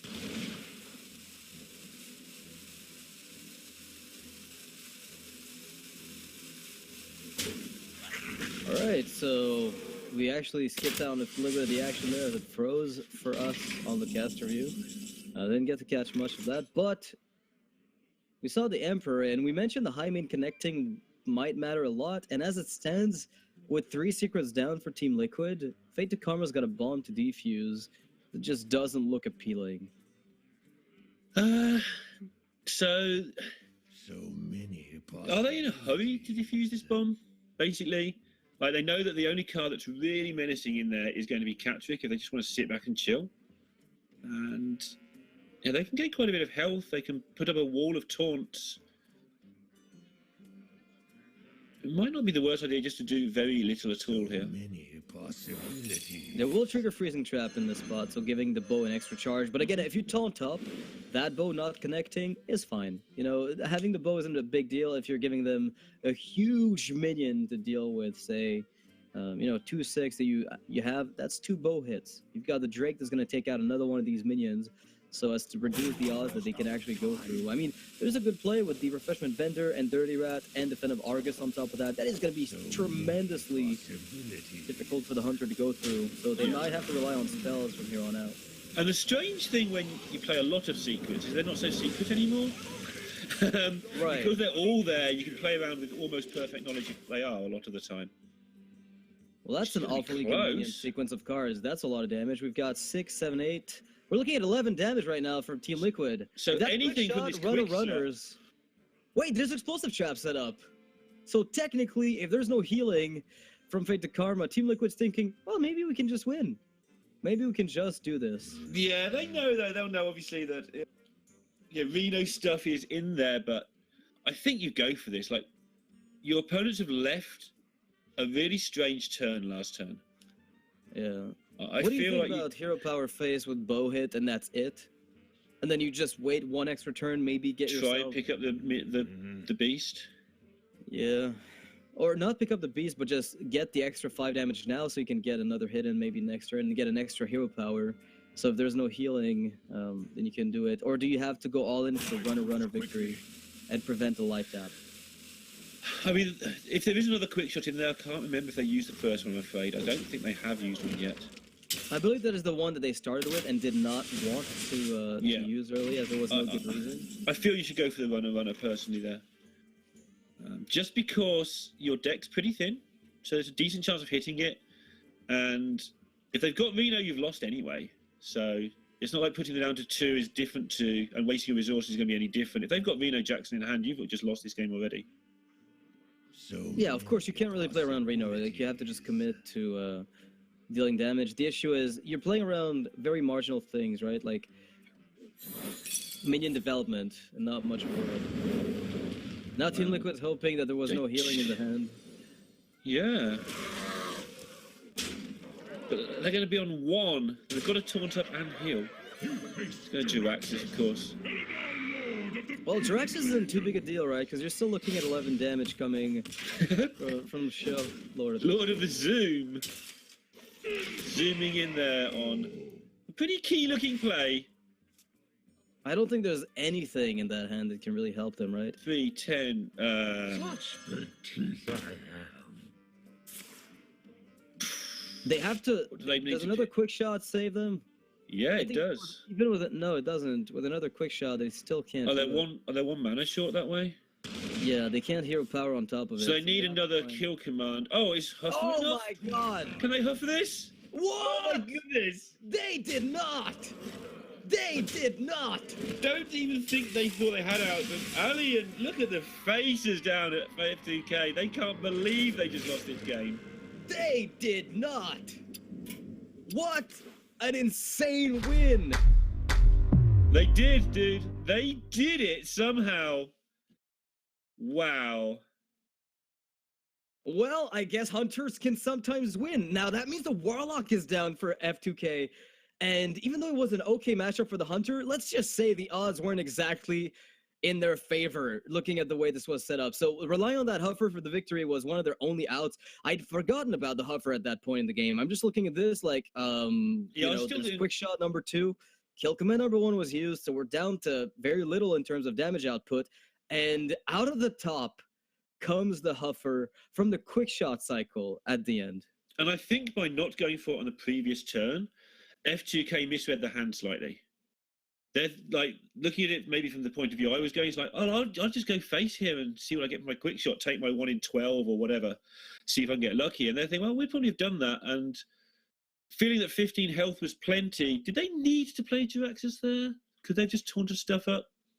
What Maybe. they were thinking was, I can play Jiraxis, and I think the big difference was instead of playing Dirty Rat, they ended up using the Infernal, right? Which is when things went a little bit wrong, because they got a 6/6, which honestly, to close out the game, they didn't often need in that spot, as they could have waited a little bit longer, set up the Argus on the following turn, and the Dirty Rat would have been safe against everything but Ragnaros, which I think you would have seen had it been there the turn prior. Exactly. I think it's very, very easy with hindsight and cast division. It's about as easy as half-tone gets. But I do feel that they missed a chance there. Like, what minion is your opponent keeping their hand and passing 6 or 7 mana? So, Dirty Rat there would have been a 3/2/6. There's no hurry to kill them with elementals, and possibly a slight misplay costing them the game there. But they still had to walk into runner stuff. Right. So, like, we're talking about this, like, you should have played around the, quick shot runner Huffer scenario, which, of course, they had no reason to. Like, the only way they were going to lose, right, assuming there was no kindly grandmother, right? Let's just imagine the hand is Animal Companion and quick shot and kill command. You're assuming your opponent has to roll a 33% on that 1 card in their hand, and they have to have it alongside 2 other direct damage sources, which, yeah, that's not the most likely scenario. So I think overall F2K's game plan wasn't the worst, but they left that slight window of opportunity for to just get a Hail Mary in to close out the game. That was crazy. That was a crazy. And we talked about earlier, we saw Liquid closing down options in the Priest game, where it's like, okay, we've won this. What is the one thing that could possibly beat us? Let's shut that down as well. And maybe F2K just overlooked that there. Again, not taking much away from them there. That was incredibly unfortunate for them. But yeah, maybe they could have played that Dirty Rat. Huffer, as it turns out, is still the best card in Hunter. That minion just tends to do things it gets you wins you don't anticipate off the top. Hunter in tournament, I feel like oftentimes comes down to that one Huffer that just gets you a series victory that matters. And getting a win here when you're 3-1 with a Hunter of all classes, which means you're still left with some of your power stuff, Right. is a big deal. Yeah, any win at all, let alone against, taking down the Warlock is huge. And now we're going to see Senfglas piloting what looks like a sensible, nice, straightforward, normal Murloc Paladin. Yeah, anything can happen, Paladin. Trying to set up Burst is the name of the game here for that deck. I'm not too sure how it's supposed to fare against Hunters. That is not a matchup that I've really seen, but I can't imagine Hunter is too happy about this type of matchup because they've got a lot of traps that the Paladin doesn't have to trigger. Paladin has time, it has health restoration, and it's got the ability to combo you out of existence very swiftly. And if they even as much as get an inkling that you're trying to set up a funny high main scenario, Aldor Peacekeeper can come out. So one of the key moments for this type of deck, I believe, would be when high main's out, you get Aldord. If Houndmaster hits, then suddenly, it's a bit more difficult for the Paladin to stabilize. Yeah, the Paladin seems to have... the problem, the reason the Paladin doesn't lift with this deck is it's just a little bit slow and trundling to do its stuff, but Hunter's also slow and trundling, so the Paladin will get the time it needs to set up most of the time. Stuff like equality into those high mains could be important later on.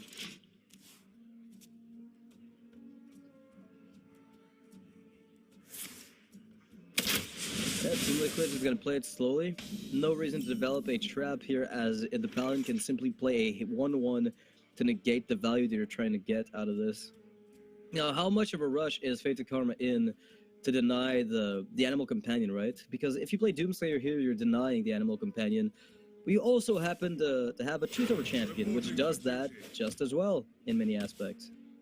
Yeah, and then managing to even not bother worrying about playing the Doomsayer to buy themselves a turn 4, because there wasn't much they could do. They could have played Doomsayer into the Murloc there, I guess. But they've got all of the arts in their hand, and they're able to be greedy with them as well. They've got to get their heads together, right? They've got to make sure they get straight into this game and forget what they've just seen in that previous game. Wow, Senfglas, I think you're being incredibly greedy, just tapping again here. Yeah, let's listen to what the Fade2Karma players have to say, because this is a weird matchup for them, and I can't imagine they're too familiar with it. For tempo contesting the board. Yeah, also if they have the bow, the Acolyte's kind of weak, so... Yeah. Yeah. Okay. And we can, follow it up with True Silver next turn, killing something. Yeah. Okay, I'm gonna bounce. Strong Doomsayer, or any Murloc. Just not Doomsayer. A tale of glorious redemption. That's good, yeah. Alright, yeah, that's good I enough. mean, they're probably not going to kill the Murloc, so we could buff that next turn and make it a 3-2. Yeah. Without Willy, yeah. I'm going to write down how many Murlocs have died. So we go. Yeah, that's actually not a bad idea. I'll write it down. Wow. So we just War Leader, we double trade. We trade War Leader, we trade. Or do we have a trade True away all the Silver? beasts? And then War Leader. I just like playing Murloc into Murloc because, I mean, if you play It feels like Truth, value, right? it feels like value. Yeah, I would just play the War Leader now. Like the True Silver is always strong. The True Silver is still strong against an Animal Companion or whatever. Do we kill off I think we... War Leader? Yeah, we kill off the board. I mean, we kill off the War Leader, I'd say. And wait. keep Barnes on 3-3. I'd say so. I think yeah. we can clear, right? Clear the beast. Yeah. I mean, it plays around Explosive Trap if we keep Yeah. Keep the bounce on 3. I like it. Okay. So rip Murloc.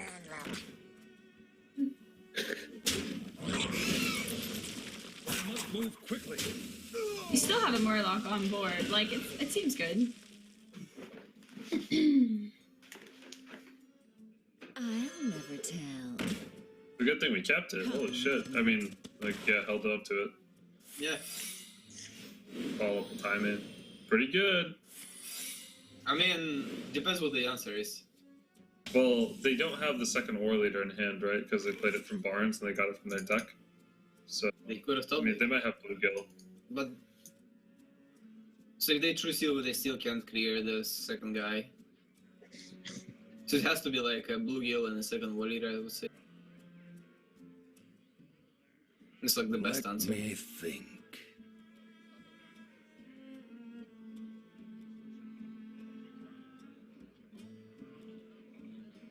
Yeah, so they said he doesn't have the second war leader in hand, but as you can see, Fade2Karma does have it. They just don't have the bluegill to go with it. They've got answers over multiple turns, Let me and it was a nice assessment by Dog. You know, they can't have the war leader cause Barnes took it, but it came off the top right afterwards. Yeah. Joining the fray.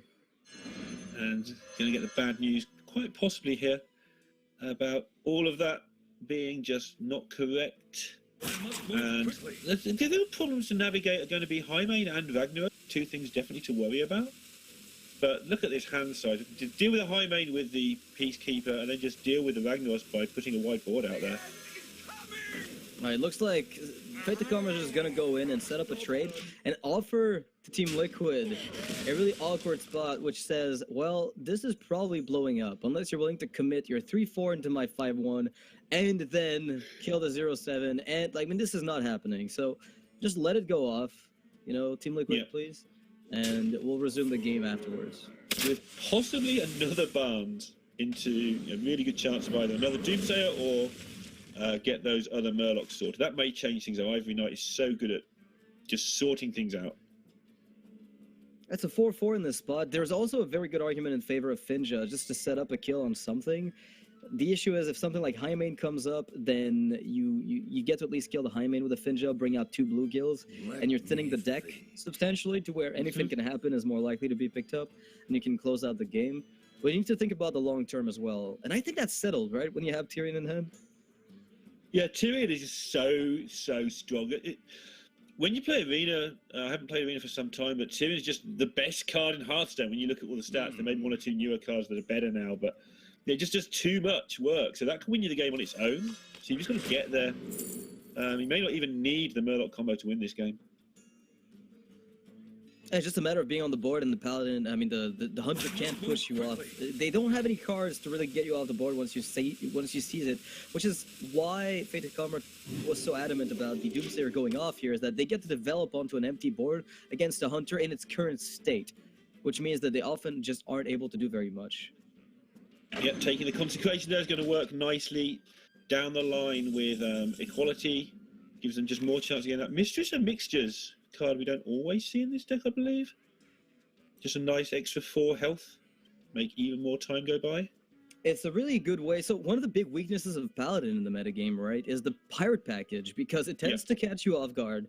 And, you know, we've seen a lot of people experiment with different cards to fit the, you know, an answer for that type of opener. And, you know, people tried Worgen Infiltrator. I know, in hand buff Paladin, that's kind of weird. Mistress of Mixtures has been one of the most common ones. Argent Lance and Flame Juggler as well were slapped on top of that for the, you know, some answer. Just trying to get some answer to the patches problem. And Mistress does accomplish that in the Control Paladin. That is. I'm surprised that we haven't seen more Flame Jugglers. When I saw the set release in like the first 2 or 3 days play, I thought Flame Juggler was an answer to a lot of stuff. But turns out it's just a little bit too slow and unreliable. Yeah, it's also suffering from a problem where it dies to Spirit Claws and spell damage, it dies to Lightning Bolt, and, you know, Shaman tends to do that, dies to Fiery War Axe as well, so yeah, you really need to nail that 1 damage hit. It has to go exactly where you need it to go. I mean, you quite often get 2 goes at it, but even then, you only get 2 goes at it, like you say, otherwise it's just a wasted 2-3 on turn 2. Alright, so they've managed to establish a wide board to deal with Liquid here, and Liquid are going to have to start trying to push damage any way they can. I've got a decent hand for it still, but the wide board will deal with Ragnaros. Yeah, there's still a cat trick set up, by the way, for Team Liquid, which means that if Fade2Karma opts to play any spells at any point, they'll have to account for the fact that a 4-2 will come out. So they have to play another spell first, and then have the Consecration be played to make sure that they can wipe out that 4-2 before it does too much damage. So we'll probably see them not bothering to do much exciting this turn, instead waiting for next turn. Although they could get a Solemn Vigil, they could trade into the Highmane here, then Solemn Vigil for 4, setting up Consecration for 4 more. Yeah, I really like that play. Yeah, I really like that line of play. Easier yet is to actually just vomit everything onto the board. Yeah. And set up the consecration much later, because triggering the secret still gives them a bow charge, and if you're using solemn vigil and consecration, you're really not developing anything onto the board at that point. And they missed the deadly shot. Yeah, Did a deadly, Hail but Mary there, I not think. for the right target. That's just not what you want to be killing here. Yeah, it was just a healing shot. Feels bad, man. Now they've got to go with this line of play. Oh dear. And this board's going to be so easy to deal with. And the last thing that they're going to have to worry about, which they can't deal with at the moment, but I'm sure that will change sooner rather than later, is this Ragnaros. Well, Ragnaros is always a bit of a problem to deal with that equality in Paladin, because unless you have a weapon set up and a minion, let's say Ashbringer plus an Allo Peacekeeper, you can take 8 in that deck. You can afford it. Unless you're very low on health, you can afford to take that 8 damage and then kill the Ragnaros and go from there. But in this spot, with no Aldor and no minion on the board after this play is going to be made, it's going to feel a little bit awkward, I think, going forward. So it's going to be all about board development here to make sure they can answer whatever else comes up. Because if you just look at the hand sizes, it's hard to not see how far ahead Fade2Karma is. I'd just like to listen to what they've got to say, because I think they're considering double consecration here. I think we do. Okay. Because it plays around cold. Yeah. Okay, no, I like it. Okay. All right. Yep. Do it. I must move quickly.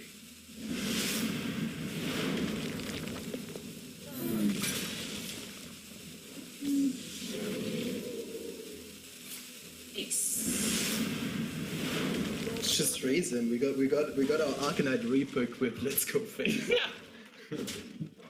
No, what do we do against Call? I guess we I mean, Oh, Call we can have just to trade sucks. Hopper into the 4-1 or something, or we meet it.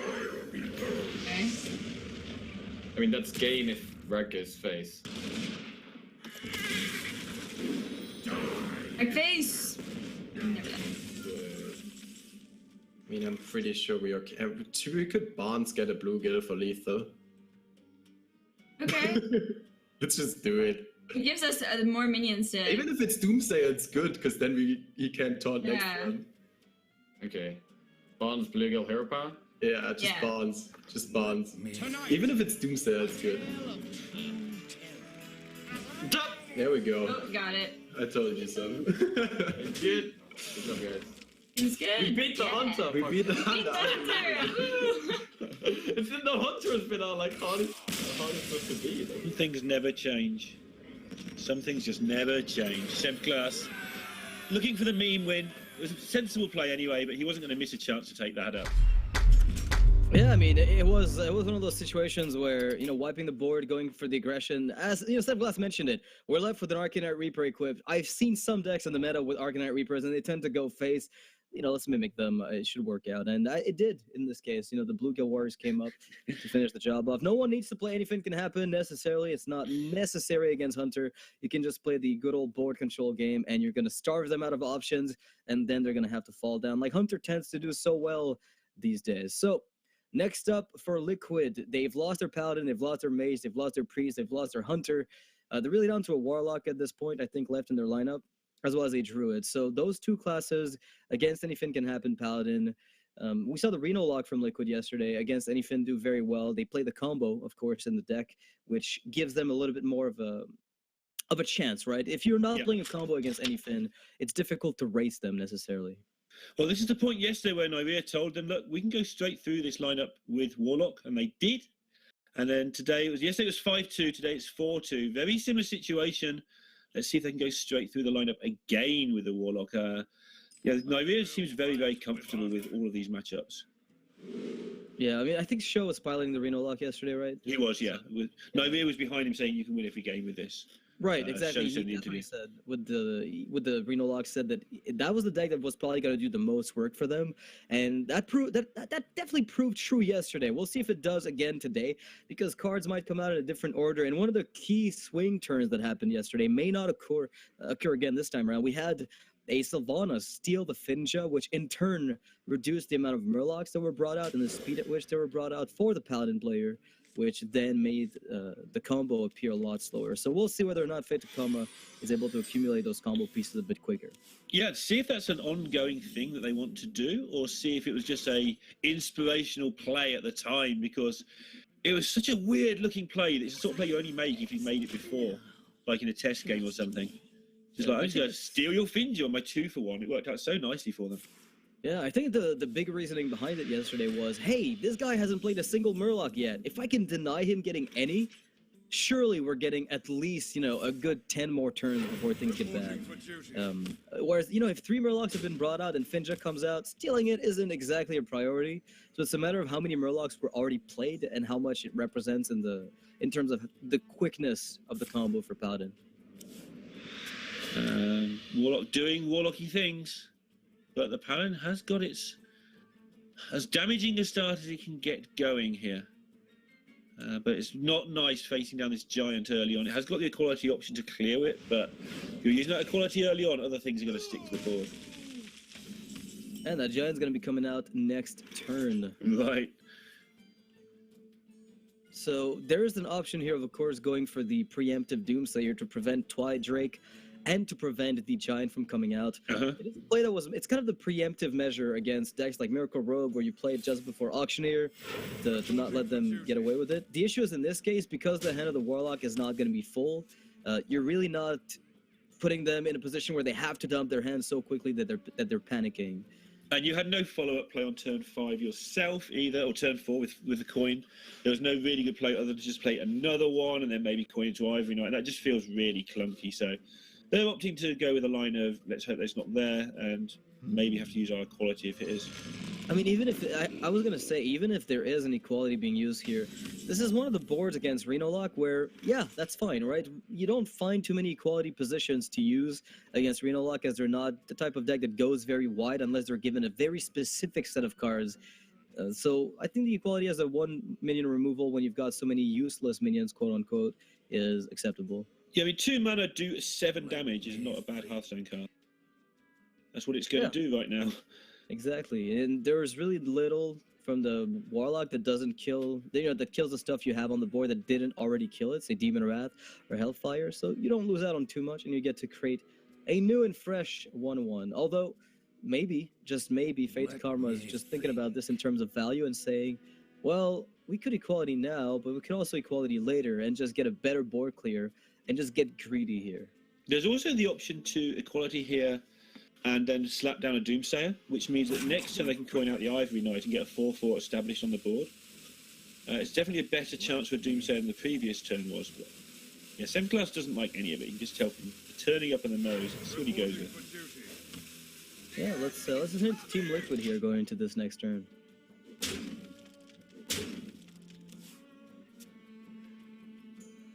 Yeah, we're probably going to Draxus on 8.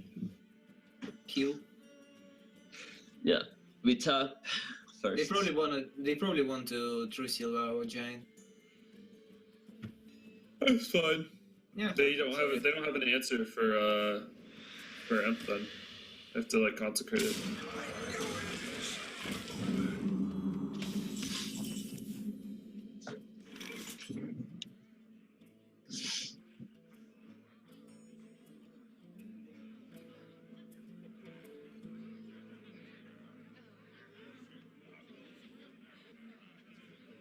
It actually sucks that we don't have any other combo piece because we can't Leroy Pios with the Soulfire. No. Oh yeah. It's only 20. I'm pretty sure we're going to win this through Jiraxis. I don't think we need to worry. We need Kazakus, Potion, and Taunt then. We only run somewhere in this list. You only need 1 taunt, right? Hopefully they don't have equality here. It's like super nice. Let me think. You have something else as well? Oh, like Solemn. They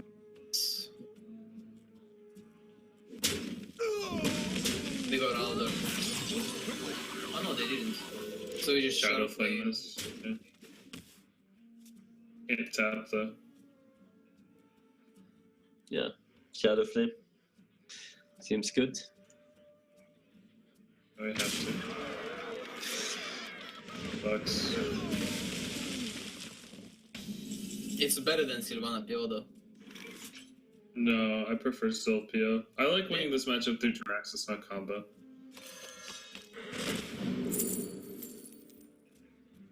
Yeah, so they mentioned, again, dealing with Finja, we saw the Shadow Flame here, which is very much a repeat of what happened yesterday, where they were just desperate to get the minion off the board, because no Murlocs had been played, no Murlocs had been seemingly drawn, so getting rid of them and the possibility of them coming out as early as possible is very important. Yeah, Dog establishing there to the team how he sees the win condition being. Like, we're going to win this through Jiraxis. Let's not worry about the combo. Let's use those pieces if we have to for other things, because we'll be fine with Jiraxis at some point in this game further down. That's just making it clear to the whole team, look, this is the plan we're playing to. Try to forget the other stuff, otherwise we're going to be pulling in different directions. Yeah, they're all kind of on the same page, though, when it comes to this type of matchup. As they've played against it, I feel like Dog's maybe more comfortable with the matchup. He seems to be calling a lot of the shots. But one thing's for sure, they will need a taunt to stop the combo from occurring if it comes down to it. And as they said, they only have Sunfury Protector, Sjow said, so no defensive Argus is going to be there to stem the potential flood of Murlocs, which, if there is a double Anyfin at some point, is going to be a bit of an issue. But when you see the Emperor here, as Fade2Karma, you're not feeling very good about this. You haven't really gotten any Murlocs out. None. Bluegill is the first Murloc you can get out. Yeah, and that's... You do need to combo this down quickly. Let me think. Through just having a big guy on the table kill you, you are going to have to actually find a way to combo this. You're not going to be able to get through all of the removal that the Warlock has without doing that. And this is going to be the first tiny step, first Murloc, but not much else. Not panicking, but they're having to solemn vigil here just to get that stuff going. Yeah, and we saw here the double trade just to set up a very cheap solemn vigil, because they have Wicker Flame, Burn Bristle. They could go for preemptive Doomsayer again here to clog up Show's hand, as this is usually one of the times where the Doomsayer shines, when the opponent's hand is full or nearly full, and you just get you can force them to dump cards. That's really it. Here's the Jiraxis. Wow. As early as possible, as big as possible. You want to make sure there's no Murloc combo that can come up, and there is none right now. Killing Finja guaranteed that there would not be much in terms of damage output coming from the Murloc side. Yeah, it looks like a great chance to get the Ragnaros down, but there's Siphon Soul into start making your 6/6s. Seems pretty good. I'm sure there's other options as well to go along with that. And you've still got Twisting Nether in hand as well. Yeah, I mean, that's the thing with Blast Crystal Potion. That's the thing with Siphon Soul. At this point in the game, when you're Jiraxis already and there's no threat of a combo kill, you have all the time in the world to get those 6/6s out and force the Paladin to scramble, not only to get the removal done, but beyond that, to also, pressure with the Murlocs. Because if there's no counter pressure coming up, there's no way this Murloc's going to feel good, and there's no way you can win, right? As soon as you prevent the Murlocs from coming out by putting too much pressure, they can do it. They just can't do it. Yeah, there's no way that this seems to make sense. They're looking at just throwing out the taunt to buy themselves time. The way they win this is by drawing some Murlocs. They need that second Solemn Vigil, I think, just to get some cards. They need to draw multiple cards in a turn, get the Murlocs down. I don't even know. I guess double anything is their way out, but they need a War Leader as well. Yeah, they're looking at this from the amount of damage that they can push, right? They're looking at True Silver Champion, they're looking at Wicker Flame Burn Bristle, which will not connect. They're looking at Bluegill Warrior. They're thinking, okay, Bluegill and True Silver, we get 10 damage here. Is that enough? Well, given that he probably has Reno, probably has Refreshment Vendor, it's going to be very tough to get the damage through a kill without anything can happen. And especially without any War Leaders in that anything. Yeah, they're deciding they're going to go this route.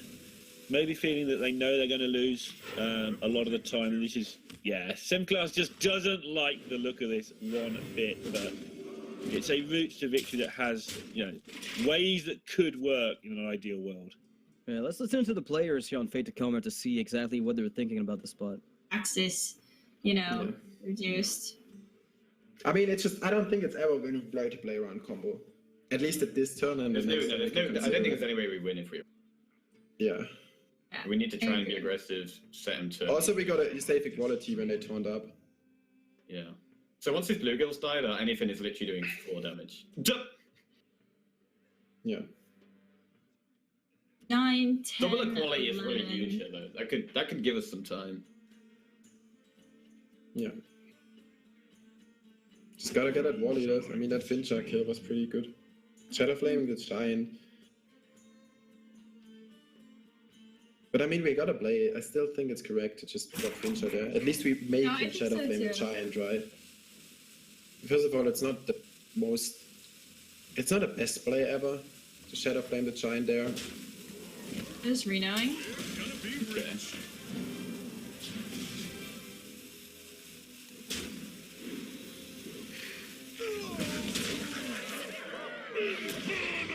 So how often do we hit the 1-1 with the Juice Rail? If we Pyro Equality, we can play the Ivory Knight as well. So I think we're going to Pyro Equality over Yeah. Consecrate. We don't, We we hit don't the stop imp the Wicker Flame first. just yet. No. We just ignore the 1-1. Who cares? Okay, good. So Pyro Equality. Yeah. Yeah. Okay. It's nice we still have a quality comms. Let's get Holy Rev and get them for 10. That would be great.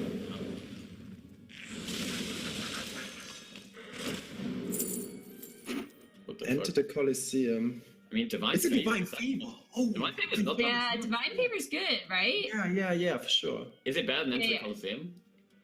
It's better. Just look at all the cards in his hand.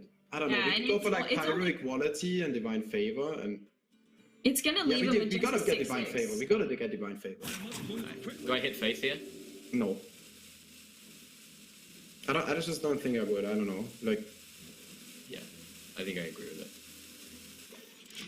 You could have ooze, but like Whoa. at the same time, maybe just let him ooze this.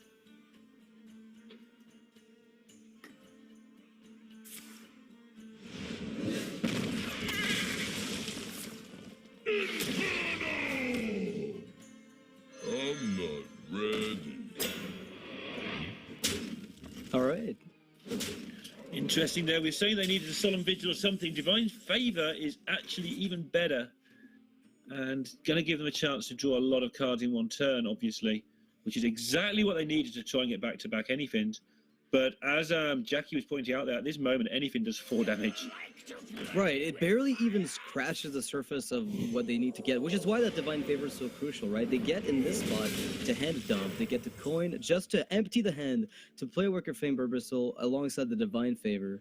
And that's really just the point, is make sure this hand is as empty as possible to draw as many cards as they can and get those War Leaders before the Anyfin can be used, because every Anyfin right now doesn't represent enough damage to be worth playing, but now with the double War Leader, that's a lot of damage coming out. But again, will they have time? Because they have to play double War Leader. They have to die first, and then they have to play Anyfin to finish off the Do they game. have to die? Do they have to die? Because they've got double Bluegill in the graveyard. So just having these War Leaders on the table would, if you put them both down, would turn both of the Murlocs into 6 attack minions. Right, on average, though, Might they be will, enough. they will be dying, right? Like, is what's usually But going yeah, what I mean is if they die, if they don't die, it kind of doesn't matter either way, as long as they don't get turned into sheep. Absolutely, yeah. They're fine if you just get them as a buffer for 12 damage, right, off of the Bluegills, as they will be able to buff up those minions. And then if the board clear comes up, you'll still be okay. But right now, look at the amount of damage coming in from the Warlock side. Yeah. With Leroy in hand as well, and Don't want to be in.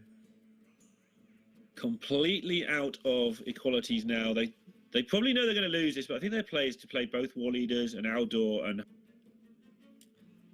Okay, so wait, what if you go Aldor into Consecration, and you kill the Ooze, and you lower the attack of one of the Infernals, and you play a War Leader on top of that, meaning Okay. that you have one War Leader in the Anyfin for 8 damage on the back of Bluegills, which with Consecration adds up to exactly lethal. That Deal. way you mitigate the most damage possible. Champion. Yeah. And then you can either clear or taunts or whatever is. So if you haven't got the leader, there's a taunt comes up, and then you've got the second anything. He's going to go for this play. Oh, spotted Yeah. Nox. Seems like the only line of play that keeps you alive, the most likely at the end of the day. 10 damage right now on Team Liquid's side on the board with the weapon equipped. Leroy and Hellfire represent an extra 9, so not quite there at the moment. Wow, and it would have been there if they'd done it the other way and not played the Consecration. The extra 3 damage would have been key. I think 16, 19, yeah, would have been lethal the other way. What a tricky spot there for Team Liquid. They know what they have to do is heal up and push face. So the issue right now is if we kill this War Leader, we're in trouble. But if we don't kill it, we're in trouble. So Siphon Soul does mitigate some of the damage. You can play Demon Wrath as well. In order to clean up some of the board. The Mistress definitely works out in this spot. At 9 health, you're safe from the Anyfin play because it's only 8. Yep. And this is one of the tricks about playing against the Murloc deck is just to always know exactly what your next turn. And that's very well worked out by Liquid. Yeah, they figured out exactly what Fade2Karma was trying to set up there. Another Consecration could come in to buy them possibly an extra turn. We're looking at 11 damage on board, so they'd be 1 off of lethal. So Power Overwhelming and Leroy would both represent a complete kill. So Fade2Karma might just have to go all in on that one and hope it works out. Is that sufficient? They go, of course, they get the finger back as well. And that's going to be Leroy Jenkins. Closing out the game. Very, very nice series there by both teams. At the very end there, it came down to the mind games, right? Like, Team Liquid was trying to figure out exactly what Fade2Karma set up, and they realized very quickly, if we're on 8 health, we're dead. So we have to at least account for that, be at 9 exactly, so they can't kill us. And they did just that, just out of the lethal range there, after the nice setup by Fade2Karma. So, pretty good game. We're at 3-4 right now. The series is very, very close still. Yeah, I think Liquid will be feeling really comfortable after yesterday's comeback with this deck as well. Just to point out that Fade2Karma don't have a normal Druid deck, if you like. They have a very aggressive Druid deck, which may be a disadvantage here. You'd like nothing more than just a cute regular Jade Druid right now. Yeah, I think at this point they're going to have to be... they're forced to bring out the Mage, right? It's one of those spots where there's very little you can do in terms of lineups. Like, your Hunter is not an option, and the Druid is just not an option, so you're left with the Reno Mage, which, sure, I think Reno Mage is a good pick against Reno Lock. A little bit more difficult to handle, perhaps, when there's a combo involved, and we saw yesterday Liquid do exactly that. They ended up getting that Mage out of the way thanks to the deck. And there's still the... Oh, yeah, that is pretty much what's left. So the Mage is pretty important now because the Hunter and the Druid could go down, and Sjow and Liquid might have a chance of just doing this again with this Reno lock. We don't need Warriors and Rogues and Shamans. Do you expect perhaps we'll see the Hunter come out of F2K? Because again, we saw the Hunter earlier of Liquid pull a crazy, Hail Mary on their opponents. But if Warlock is going to be facing off against anything, or if Hunter is rather, I think Warlock might be one of those picks. Yep. Yeah, maybe they just do it now. Like you say, they've got to find something that they like. So there's no problem with just losing a game. If it's your best chance, if it's 35% against 2 decks and 40 against another, you just take the 40 when you get it. This might be that situation. Yeah, but again, it's almost as though you don't want to play that deck if you ever have the choice, right? Because in Last Hero Standing, if you get the Mage out now and it just wins, you're good to go. You can just keep going with that Mage until the end and bring out the Hunter as a last-ditch effort. If everything else fails up against the Reno lock, you'll bring out the Hunter and hope it works out. Otherwise, I think the Mage is one of the most logical choices, of course, for F2K. But Liquid yesterday in the interview, the winner's interview, mentioned that they were feeling pretty comfortable against Mage with that Reno lock version, given that the combo was present, and more importantly, their opponents yesterday were running in Complexity a very value-oriented they have Reno Mage, that deck as well. So we'll have to see if F2K is running that, or if they're running a bursty deck with Pyroblast, right? Because there's a huge discrepancy in efficiency to kill a Reno lock when they're in Jiraxis mode and you go Inkmaster, Soya, Pyroblast plus Roaring Torch versus you're playing a deck with Medivh and shenanigans along those lines. Right, they have to deal with like Alliestrasza and stuff. Can be hard work as well in that version. Obviously, Alliestrasza is in the normal version a lot of the time as well, but if you deal with Inkmaster and Alliestrasza, things just get nasty. Let's see what... I mean, J4ckiechan and Senfglas are not necessarily known for playing by the normal, playing by the net decking. They'll have their own twist on this deck for sure. Yeah, let's listen to Fade2Karma right now as the game opens up. That's so There we go. That's really good. That's probably the best That's possible. gonna be Acolyte as well. Yeah, Acolyte 3. That's sick. They might coin that Drake and then we poly it and just hit. King face. Do we have an Intellect instead of Acolyte? Not because of the polymorph. No, Probably because we of got poly we in have hand. to Acolyte. There's just no punish. Shadow Bolt slightly, but Shadow Bolt's not a real punish, then you can Shadow Bolt Drake, so we Acolyte. Yeah, Acolyte for sure. Pain, speak to me. That's for sure.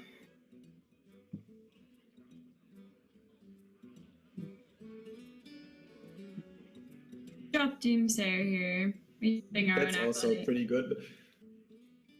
We probably just ping out. Yeah, we probably just ping out collect. Would we poly the Doomsayer? No, I don't think so. I mean, we get 2 It's so draws. important. It's so important in this matchup. Like Sylvanas Yeah. Giant and Twilight Drake. Yeah, I feel The like poly that on the would be- Doomsayer, I'm just saying, the poly on the Doomsayer might give us 3 draws from Acolyte. And that's also important, just It's got the drawing. tempo as well. We're gonna get Emperor reduced on so many things. So it's definitely a consideration. I Yeah. think I would have played Doomsayer already, I think, if they have it. Maybe they are a bit worried about red. They might be considering dropping Bran, you know, because then you're kind of in this Yeah. awkward position. I mean, what do we do against Bran? We don't want to leave it Just alone. hit No, Acolyte. Bran just- sucks. Just hit Arcane Intellect. If they play the Drake, we polymorph it anyways. Oh, maybe they might be thinking we have True Silver. Or sorry, what the fuck am I saying? Ali, you okay? No, I'm not okay. Oh, they did both. That's good. All right, yeah, That's totally okay. disregard me. But then it's unlikely that we have True Silver because we're only playing one house, right? Intellect, right? Yeah, just Intellect. Oh. All right, so True Silver Champion, not a card in Mage from what I heard, but When you play best of 11s, funny things can happen to your mind for a moment. So yeah, the definitely a lot going on.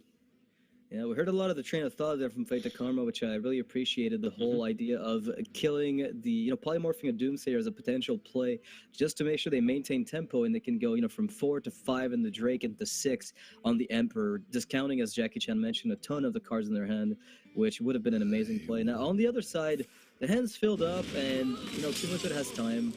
They're not in any rush right now to counter what's going on. But on the flip side, Fade2Karma does have tempo. Shadow Bolt was used up. We already have the Emperor in hand. There's Alliestrasza already set up. We're going to be looking for the Ice Lance and, a similar burn to maybe put the Reno in a bit of a tough spot, but the Reno Warlock, that is. So not all the cards are there yet for Fade2Karma's Emperor. Yeah, and I tend to feel that the Warlock wants to get that early damage. And you were saying yesterday, if the Mage stays above 20, I know that Liquid do have full combo to do more than that, but if the Mage stays on a decent health total and has the board, it's a real problem for the Warlock, because the longer it goes, the closer the Mage gets to just keeping back all of their direct damage and finishing you off straight to the face.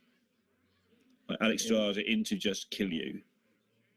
Yeah, a bit of an interesting spot there on Team Liquid's side, as they're looking at a hand that contains, Sylvanas, which is meant as a way to put the opponent in an awkward spot. But right now, this Drake with a ping would solve the Sylvanas problem, thus not giving Sylvanas, she wouldn't cause any board tension, as it were. So we're gonna have to hope that they can.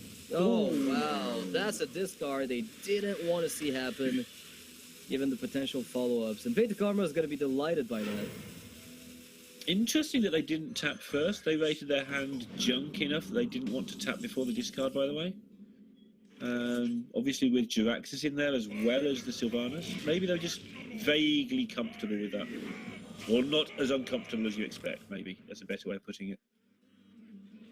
Now Team Liquid has to respond to the Emperor as quickly as possible. They've got the Demon Wrath, which isn't going to find much more value in the matchup, so I like using it in a spot like this. And we will see Fade2Karma use any means necessary not to use this Frostbolt and this Fireball if they can possibly help it for the rest of this game. Those are the ways that a lot of the time you just close out the game by hanging on to that direct damage, building it up in your hand, and preventing the other team from being able to use their hero power effectively, and preventing them from able to Jiraxis.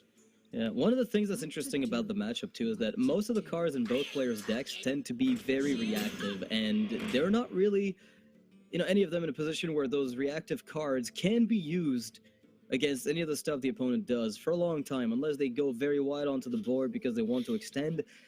You really have nothing to do with that Volcanic Potion or that Blizzard for that matter. It's very tough to find a good spot for them until much later in the game, or when you combine them with one another to create a huge AoE against a large board. So that's a lot of dead cards in both players' hands over the course of the game that will have to be dumped at some point in even the most marginal ways. That's why we saw Demon Wrath being used on the Emperor Thorazon. Even though it didn't seem like a very good answer compared to Siphon Soul, it was still the most efficient use of the Demon Wrath over the course of the game. Dirty Rat tipping the hand a little bit there as well for F2K. They whiffed, and Liquid know almost certainly there's a polymorph coming here, so they're able to order this turn accordingly. Maybe getting greedy. Maybe they're trying to get a double use out of their Emperor here by throwing the Mountain Giant into what is almost certainly a known polymorph. Like, why else would you Dirty Rat if you couldn't deal with it? Yeah, we can listen into Team Liquid's thoughts. Maybe the Emperor is somewhere on their mind, or maybe they're waiting for combo pieces. We'll see.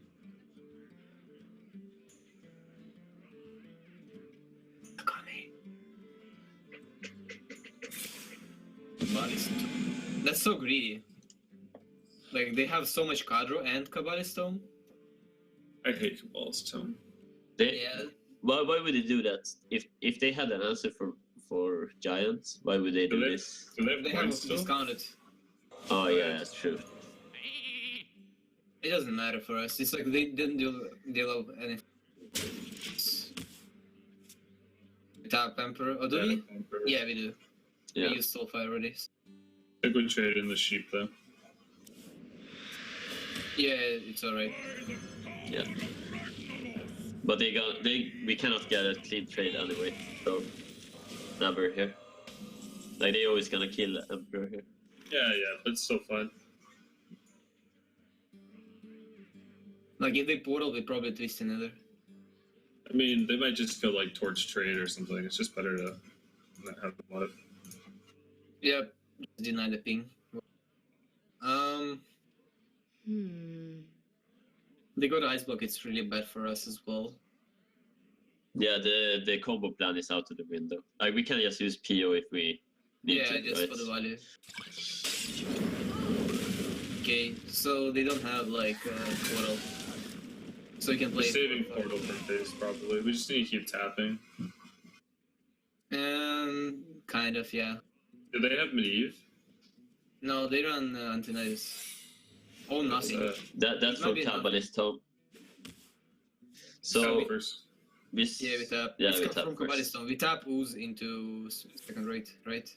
Yeah, that's a really good card. Or even England boss. No, we need to 10. So it's counter spell probably. We'll have PO anyway, so it's fine. We go Bruiser and Imkang, right? Is Intower committed to Flame Strike? So you wanna go just Bruiser? Yeah, and next turn like Imgun boss tap. Yeah, sure.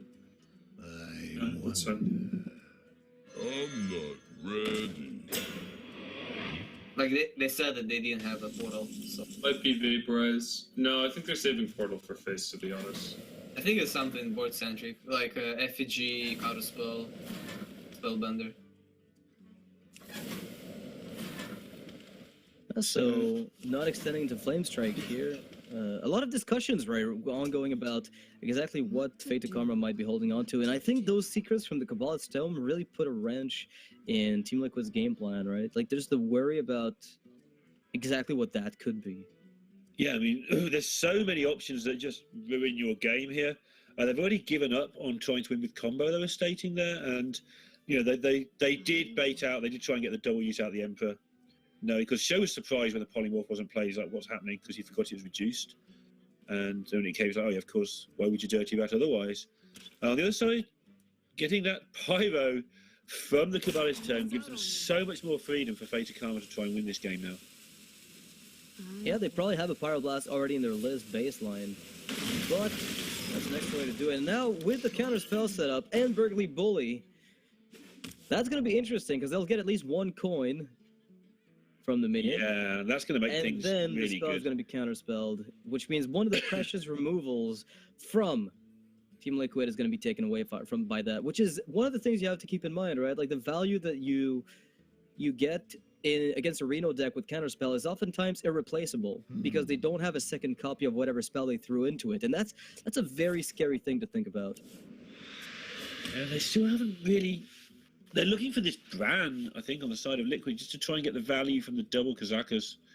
They've had to use up quite a lot of stuff just to stay alive in this game. And their health total's getting a little bit low. They're going to have to do that soon. They're going to have to Reno. And that's obviously what Fade2Karma are waiting for without Alliestrasza. So we're playing this little game of tiptoeing around for the time being. While Fade2Karma are desperately trying to force the Reno, and Team Liquid are trying desperately not to use it. Yeah, I don't mind the spot. It's one of those situations though when with Alliestrasza on hand and the burn that you have, you almost want them to. You almost want to force the Reno now, like where you Frostbolt, let's say the 4-3, and you go face for 4 and you ping, and then you maybe scare them, and after you've scared them, you go Alliestrasza into Pyroblast Fireball over 2 turns, and maybe you can close out the game. It's of course very risky because if there's a Draxus and the Reno, it's pretty bad or pretty dangerous, and with Refreshment Bender as a potential heal, another one of those cards that can stop the burn from doing what you need it to. You can't just Pyro face here. To do. At first glance, like, what? What do you mean? Why you go Pyro face? But that forces a Reno. And then just rely on your deck to do its thing. You Alliestrasza, get them back down to 15, and then you're just waiting for the torch to get the 15 in your hand. They probably want to force that a few turns from now, not necessarily immediately. Yeah, I agree. I think forcing that play definitely makes sense, but maybe forcing it, when you have the torch is a little bit safer than, doing it right now when you're not guaranteed the top deck. Yeah, they've got a bit of time as well. This Vaporizer is going to slow everything really down. And yeah, that's going to be their setup, is try to get the torch, try to get the 15 damage in hand, then Pyroblast, Alliestrasza kill you. It sounds convoluted, but these decks both draw cards pretty quickly, so that could definitely be a thing to look out for. Yeah, and there's the fear of Ice Lance as well, right? Frostbolt Ice Lance for 7 with Fireball for a total of 13. That right there makes the ping a difficult thing to handle if you're the Warlock player, because the pings suddenly get very scary as they effectively put you within lethal range very swiftly. And if you account for, Forgotten Torch, Fireball, Roaring Torch plus Frostbolt and ping, that's you dead if you're at 15 health. So, you really can't let that damage come in. Right now, they're dead to, Fireball, Roaring Torch, Frostbolt, ping. So how much do they think they have to Reno here is the big question for me. Yeah, and the other thing they're going to have to do soon, if things carry on ticking down, is use that Kazakus, which they really don't want to do without getting two potions from it. But at some point, they have to suck it up. And this is where the Mage starts to get a slight advantage as well, in that Liquid can no longer tap. Yeah, but they can, but never mind. Sure. Let's listen to Fade2Karma as they go into the next turn. As I think they'll be setting up that burn, and I really want to hear the reasoning behind the play. Water Elemental is probably okay. Just Water Elemental, ping face. What if we played a Doom? We Water Elemental, we ping face, we played a Doomsayer. How bad is that? Water Ellie, pink face, Doomsayer. Okay. Because when they're at 15, they're probably going to be scared, right? Because, I mean, the thing is, he wants to attack with the Imp Gang into the face. So he'd have to double trade the Drakes into Doomsayer. Yeah. And then a War Leader, the Water Elemental. I guess there's no point saving Nova for Doomsayer, because there's no way. Saving Doomsayer for Nova, because there's no way it's going to go off. I mean, at the same time, we can just Water Elemental ping. Let's just save the Doomsayer. I wonder. I mean, if they try to, maybe still have Counterspell, right? Let's just save Doomsayer. But if they siphon, they could siphon it or something, and then they're not going to have to, probably not going to trade the Gang Boss into. But then we Counterspell the Siphon. Yeah, the Counterspell, and then they'd have to trade into it. I don't know. I kind of like. Let's just Water Elemental ping face.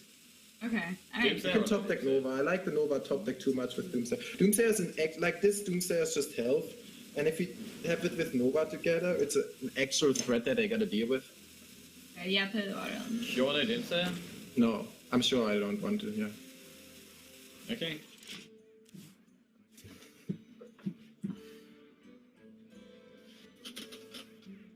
Yeah, so Senfglas here being very adamant about not playing Doomsayer, as with the spells they got from Kabbalah's Stone, that's giving them a little bit more of a creative way to approach the match, right?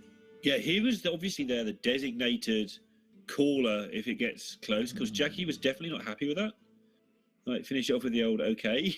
But at this point now, Senfglas has to. He's got the vision. He's the one who's going to have to pilot this from here on in, I think. And they were talking pretty much along the lines we were saying, in that, just a case of scaring your opponents into having to Reno, and that's exactly what's going to come here. And then you get the chance to do the Alliestrasza and hope your burn is enough. Yeah, and honestly, if the Alliestrasza comes up and we see Inkmaster Solia show up as well, that'd be amazing. That counterspell got defused in the best possible way from Team Liquid there. And the protection on the Doomsayer that Senfglas was mentioning back when we listened to them is not going to come to fruition, unfortunately for them. It's not, and that's well played by Liquid. Again, it's the same thing as we said earlier with the Hunter. There's so many secrets you can have, so when there's 3 out there, it's a bit easier to play around, but Liquid not falling into any of the traps. Becoming rich intensifies. Feels amazing, man. Manic Soulcaster. Not the card you're looking for right now. This hasn't really been much of a value game, right? When you're looking at it from that angle. When you're trying to get a Kazakhstan shuffled back into your deck. No, we're definitely, in combo range right now. We're trying to set up a combo. And based on the hand right now, with the Leroy Jenkins and the PO, it's an extra 10 on top of the 12 on the board. They can pop that ice block, but they have to address the minions onto the board before they do anything of the sort. Using Jiraxis to heal for 4 makes a lot of sense. You won 15 last time, they didn't kill you. Oh, no, you weren't. That's next turn. Yeah, they can PO here for the trade and then get a double trade onto the Water Elemental to stay as safe as they possibly can. But based on this, it looks like the Pyroblast into Fireball could kill them over 2 turns right now. Yeah, Pyroblast face is definitely an option here. And that way you've got enough backup with the Frostbolt, the Ping, the potential top decks of Ice Lance and Torch as well. And that just makes things complicated. I don't think you need to do this, I think you just Pyroblast just looks too good not to take as a line of play here. You've seen the Reno, you've seen the Jiraxis, so you're really down to Pyroblast, and your Ice Block can keep you alive for you to set up the burn, but they're going to opt for the Kazakhstan line of play here to play a value game. They did lose earlier from an almost unlosable position as Warlock. I wonder if that's making them play a little cautious here. I'm really hoping that's not the case, but we'll see exactly if they're going to lose here, because if their Ice Block gets popped, that could give Team Liquid the 1 turn they need to get the win, right? Because right now, based on what I'm looking at, Team Liquid has 3 damage in the weapon, 6 damage in the minion, which with Leroy isn't quite lethal since the PO was used. So right now, Fade2Karma is looking at this from the perspective of we can't get popped. Leroy comes out, even if it shoves everything, we're fine. So if we Fireball now at the end of this sequence, we can then set up the Pyro. They may have also been a little bit concerned to some extent about Kazakhstan just fetching 7 armor if they went the other route. Sure. So you Pyroblast face, Kazakhstan gets 7 armor. So this keeps them sort of bored and gives them a value game option. So just being a little bit careful, and I think it's probably correct now I look at it again. Yeah, for sure. As it just set up the Fireball instead. The upside of Pyro is that you get to throw more burn at the face, right? With the follow-up Fireball, Frostbolt at the same time, whereas next turn is only going to be 10. But it's a lot safer against upsets like armor gain that you wouldn't anticipate. So there's the torch they've been waiting for forever. Yeah, there is a way to AoE this down and summon a pretty large minion in this spot. Yeah, they're going to get propped, but that's not going to really be a problem for them. What to do? But now Kazakhstan is definitely on their minds, because if you do use up this last bit of burn, we don't know if there's another Pyroblast in their deck. This did come from the Ballast Tome, just to remind you guys.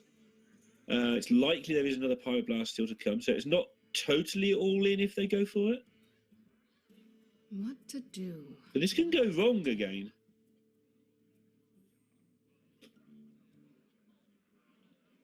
I mean, if you've forgotten Torch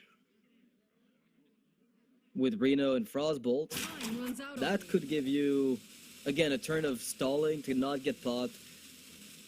Yeah. And then you get to set up that Pyroblast. You could also go for, Forgotten Torch Ping if you really wanted to, where you kill Reno to prevent the Ice Block pop at all costs and then set up the follow-up damage. But I think they're going in for the kill. They're saying, you know what, if you guys have armor from Kazakhstan, then it's going to be 7 armor, which might give us enough time on the back of the cards we've got in our hand to get the win anyway. Right, here it comes. So it's going to be 2 lots of 4 armor needed.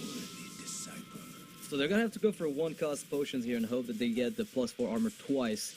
And that is not it. So there's really no way for them to stabilize and get out of range of that Pyroblast in the hand of Fade2Karma, I believe. Yeah, it seems unlikely. I don't think there's a way. They could have gone. Yeah, they could have gone for a single 5-cost potion. Right, I think that gives them more chance of surviving what we can see in hand. But maybe they're playing around a longer game as well, in terms of clearing the board up, getting stuff back, etc. Yeah, no armor gain. They're thinking, all right, we're gonna die to Roaring Torch, we're gonna die to 10-cost potion pinging us, we're gonna die to 5-cost potion plus ping. We're dead to everything in that Mage's range, even if you don't account for Pyroblast. Yeah, and that Doomsayer has been in hand forever. The card to the left of it's been in hand for even longer, so you know that's either something terrible or it's the burn they need to win. And we can see it is indeed the burn they need to win, and it's going to get them to match point.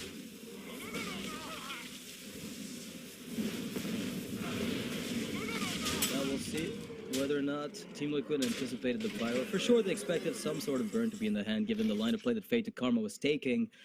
But there's always that off chance where that doesn't occur. But there it is. The Pyroblast goes face, and the Mage is going to take the win over the Warlock, stopping, I want to say, Team Liquid's all-star deck dead in its tracks, and the Mage will move on to a 6th and potentially last game, or victory potentially for F2K. So they only have to win against one more deck coming from Team Liquid.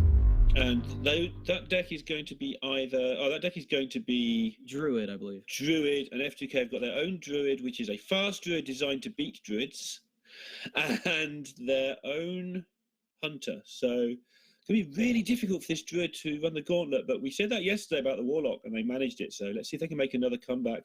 F2K looking to get into a big final here. This would be a big achievement for them if they make it through this, having to beat Liquid for this round, and G2 yesterday. I think just the fact that they beat G2 on day one is one of those things where the momentum's on their side and they're feeling confident going into day two, right? What could be worse than G2 really when you're thinking about it from a team angle, right? What worse team is there to face? Really, there's very little. There are some teams that are, inching ever so close to the top of the team rosters, but G2 is... You can say it, Nox. You can say it. Complexity are very good at communication. Your guys, I think, they're the team that are throwing down the biggest challenge to G2 in terms of team, not for individuals. As team synergy goes, right? Yeah. But I think the G2 are probably still top of the pile just based on long-term results for now, and definitely ones that people will regard as top of the pile. So big result yesterday for F2K, and this should be another big result. This is 3 world-class players they're playing against here. Yeah, Fade2Karma here, 1 win away from the finals here, where they'll be disputing a match against either Luminosity Gaming or the qualified team from the open qualifier, eSuba, which ended up beating Team Kraken yesterday. But they're going to be up against LG, so we'll see that a little bit later. If Luminosity Gaming and Fade2Karma meet up in the finals, that's going to be a really big test for both teams, as they'll have made it at the top of the entire roster, and they'll have beaten some of the best teams in the scene. Yeah, I mean, they'll fancy their chances after getting through these 2 teams, whoever they face in the final. Obviously, eSuba are no mugs, and Luminosity, 3 incredibly powerful players with some incredibly powerful backup. I mean, they're not even playing the likes of Frozen, who are other tournaments in this event. Yeah, I really can't wait to see if Luminosity Gaming can take this, right? Because as an event overall, it would be one of the big showings, right? Like seeing Phone Tap win a huge event alongside Zalay and Muzzy. That would be a really big representation for Luminosity Gaming, which put the roster together back a few months ago, after they had put the game on hold for a little while. Now they're back full force, and they've got a very solid roster. Now, onwards to match point for Fade2Karma and survival point for Team Liquid. This is going to be the Reno Mage versus the J Druid. What do you think of this matchup? I'm still one of the guys who thinks that Druid is really good in this matchup. I think people in general are sort of pushing Druid down a lot more than they were, but I still think that Druid has just got so much inevitability, and the Mage doesn't really have that much it can do to get on with it. No, I think a lot of people would agree with you, so... Not an unpopular opinion by far. Let's listen into the Mage perspective on this front, see how the beginning of the game is going on their side. They've got the nuts. Docs is an experienced Druid player. Yeah. Dirty red, right? Just dirty red. Get that Shade Spirit out of his hand. Don't let it Shade. That's alright. That's That's okay. fine, right? Denying card draws, alright. Yeah. We can still torch that next turn.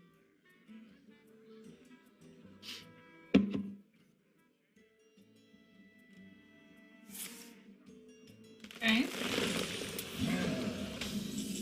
I think that worked out fine. We have to kill it though, right? Just hit torch. Yeah. Try to kill it, right? Yeah, hit torch. We want a Kazakus next turn. We never coin fireball, right? No. Ah, wait! Ah! I think so. They're gonna have the 3/6. Well, they have the 3/6 3/6. taunt. Yeah. Now we don't count fireball. Yeah. I Okay. think you just cycle the And torch, he's, right? he's probably have to trade the 2/2 into the rat anyway. Yeah. And they win, but they're almost never able to go for it. So you go Drake, base. Oh, we can't run out of steam. We did it! Go us! This list has 2 Feral Rage or 1. 2. Oh, dogs? Oh, the one we're Mine- playing now. The 2. one we're playing only has 2. They have to go for 10. No, they go for 5, right? They can't win if they go for 5. Unless they have a lot of minions. Just Because- remind me not to shuffle Jade Idol. Oh, I they might don't run. remember, but They might not run Solia because, like, the way you win against Druid, you have to Alex, then you play Solia, 10 mana potion, Nova. You just bump all things. Like, you have big board. Irish, right? We could Jade Blossom and Feral Spirits. Or Feral Rage go face. We never go use Fell Rage for not heal. But we have 2. We have 2 of them though. Doesn't It's not matter. enough. Yeah. Okay, I'd rather so, draw. yeah, so we can draw Wrath, right? Or Living Root. Mm-hmm. You don't even. Their roots. They don't mind even like pinning them onto 5. I like roots. Yeah, I roots. like Roots too.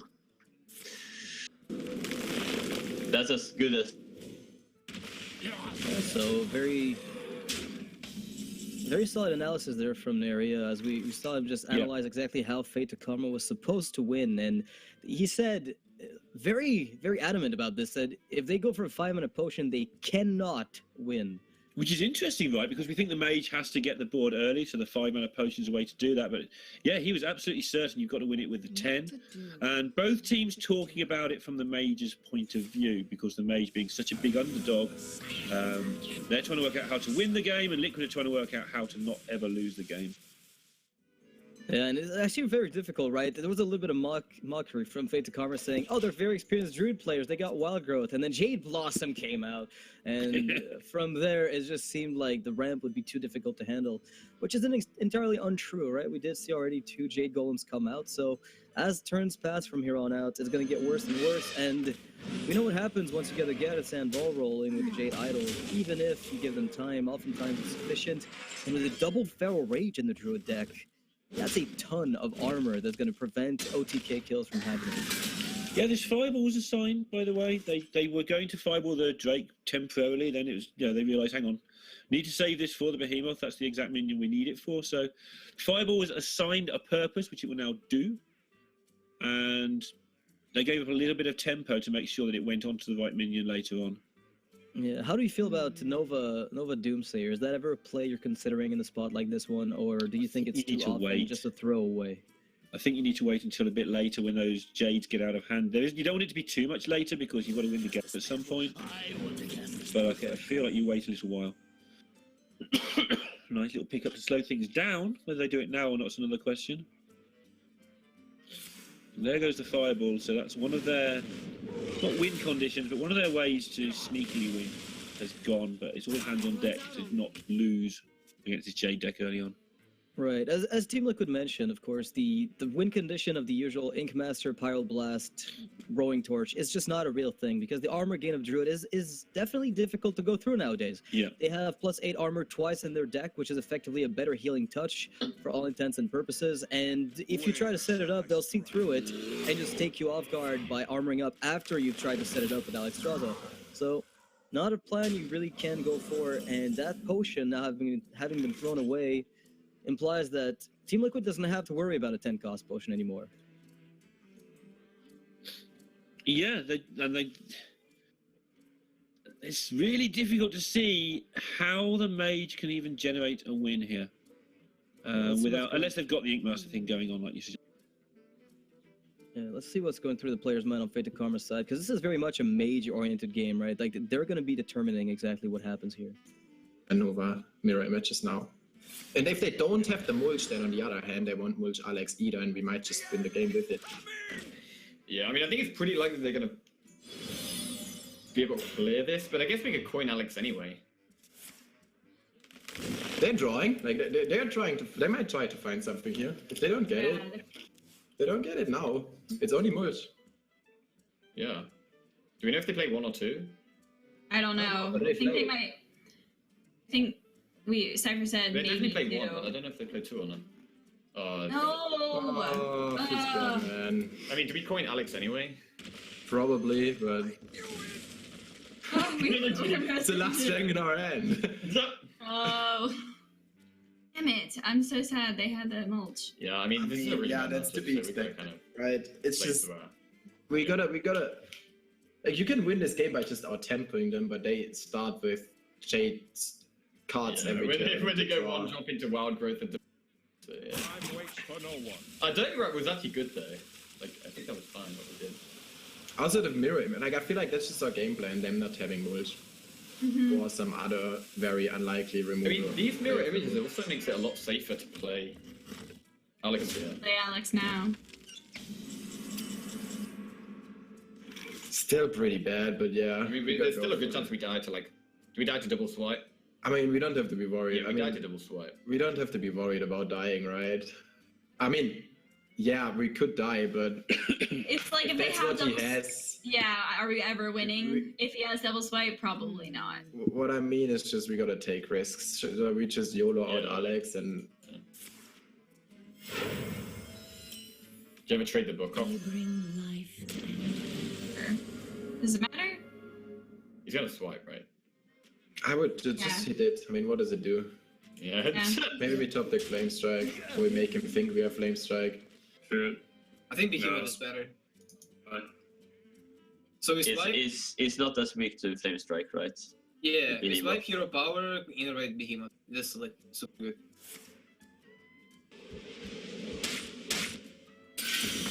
You sure we innervate Behemoth here? It's better against Flame Strike, and that's It's like the only answer. And if they freeze with like Blizzard, we go for Feral Rage and 510.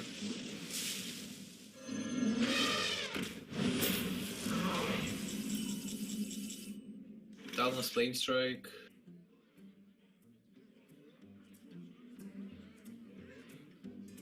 Heard it there. Yeah, both teams worrying about the Flame Strike, but not enough. Senfglas realised this one's over, I think. It's not over, but it's an all-in play they had to go for. Yeah, it was kind of nice to see the perspective on both players. You know, Fade2Karma saying, you know, we can out-tempo them, but then outcome the Jade Golems.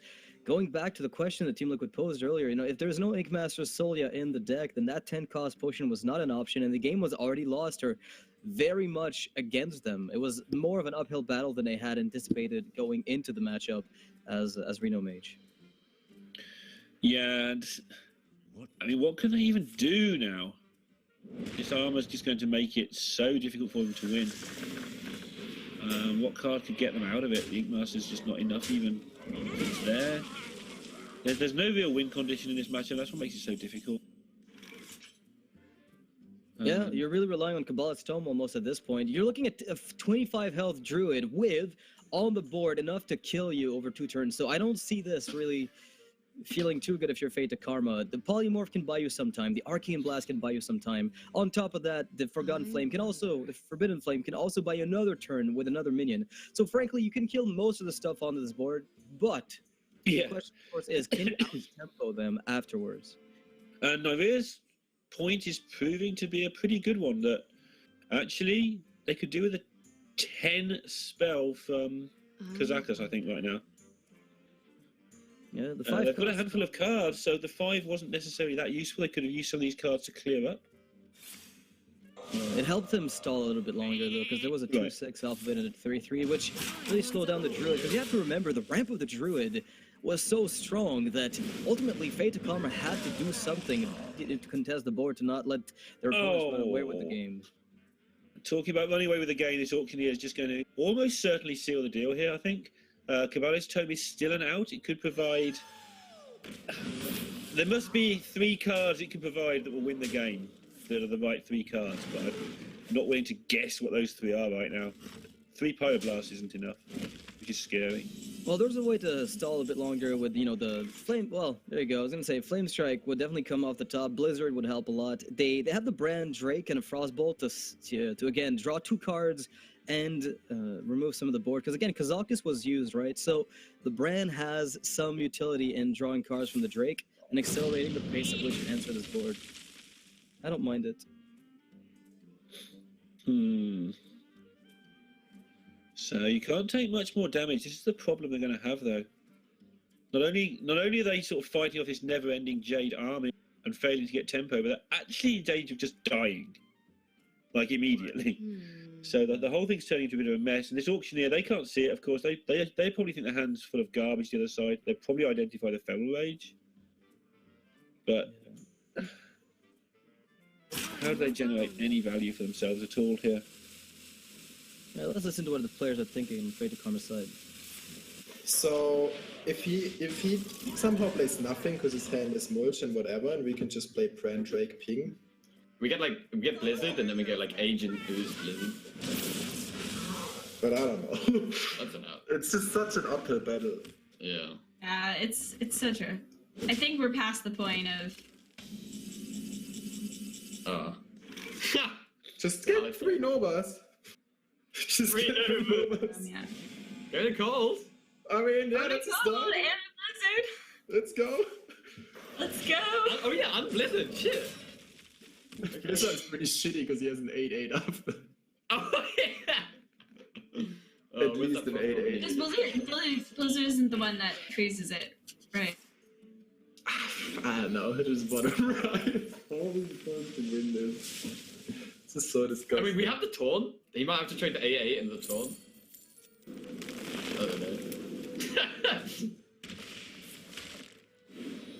Yeah. We still have.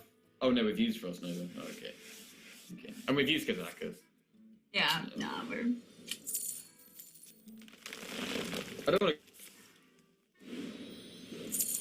Yeah, they don't want to concede just yet, but in their own words, we're long past the point of insert your favorite expression here. This is usually where you get buried under Jade, and there's very little you can do about it. Freeze after freeze, sure, doesn't matter. You're buying time for what? For nothing. For more time buying. Doesn't get anywhere.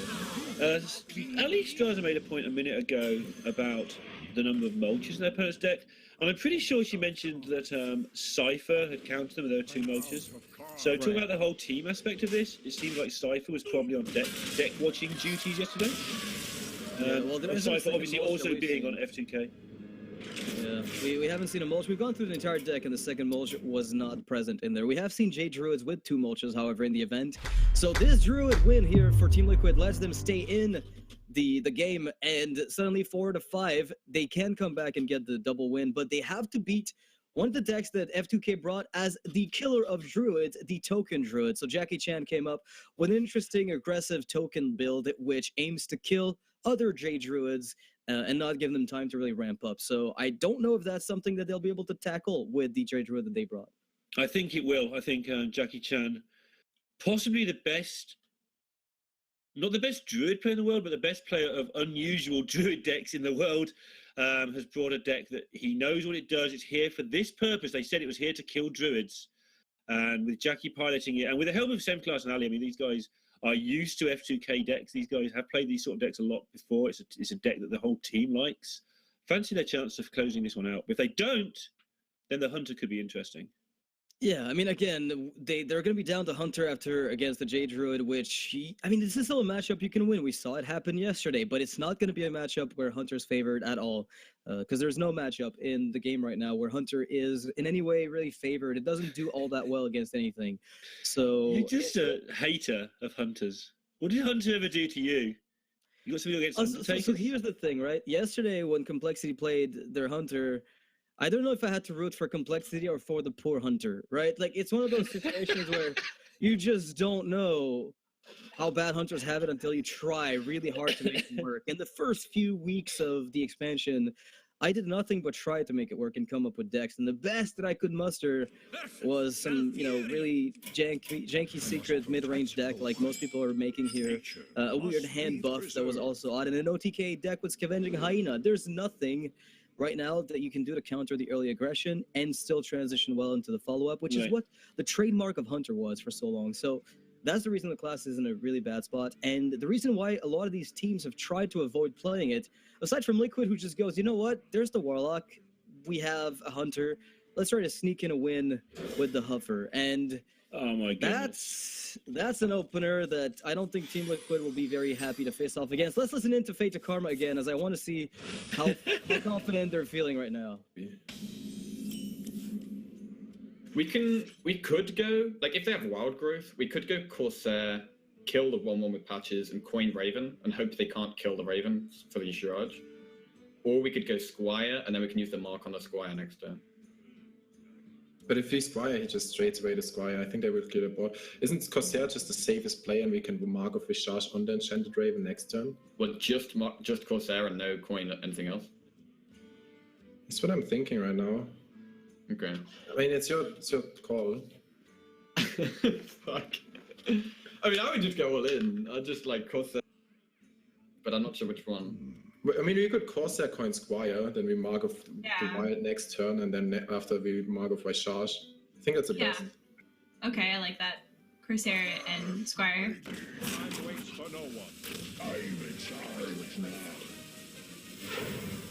I'm in charge now. In charge now. Okay. Just need to hope for no innervate. Yeah, ancient. innovate. Yeah, that's gonna work. Okay.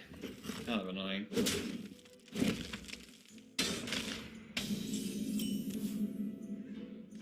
Oh, do we just buff everything? Yeah. I think we go double 1-drop, yeah. Yeah, go double 1. I didn't see it. So Innervate. Oh, yeah.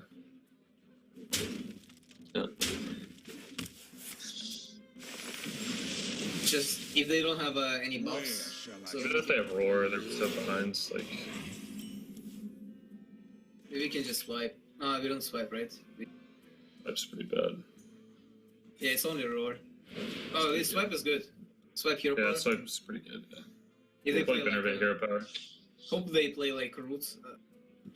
Oh man, Roots would crush him. Oh my god. Nah, they'll probably play like a runic. Well, they can't. Well, like they can't even get past this claw, right? Like swipe clears it alone. We might not even swipe, to be honest. We might just face tank. If we get the play right. Yeah, like 4-drop or 2-drop, 3-drop.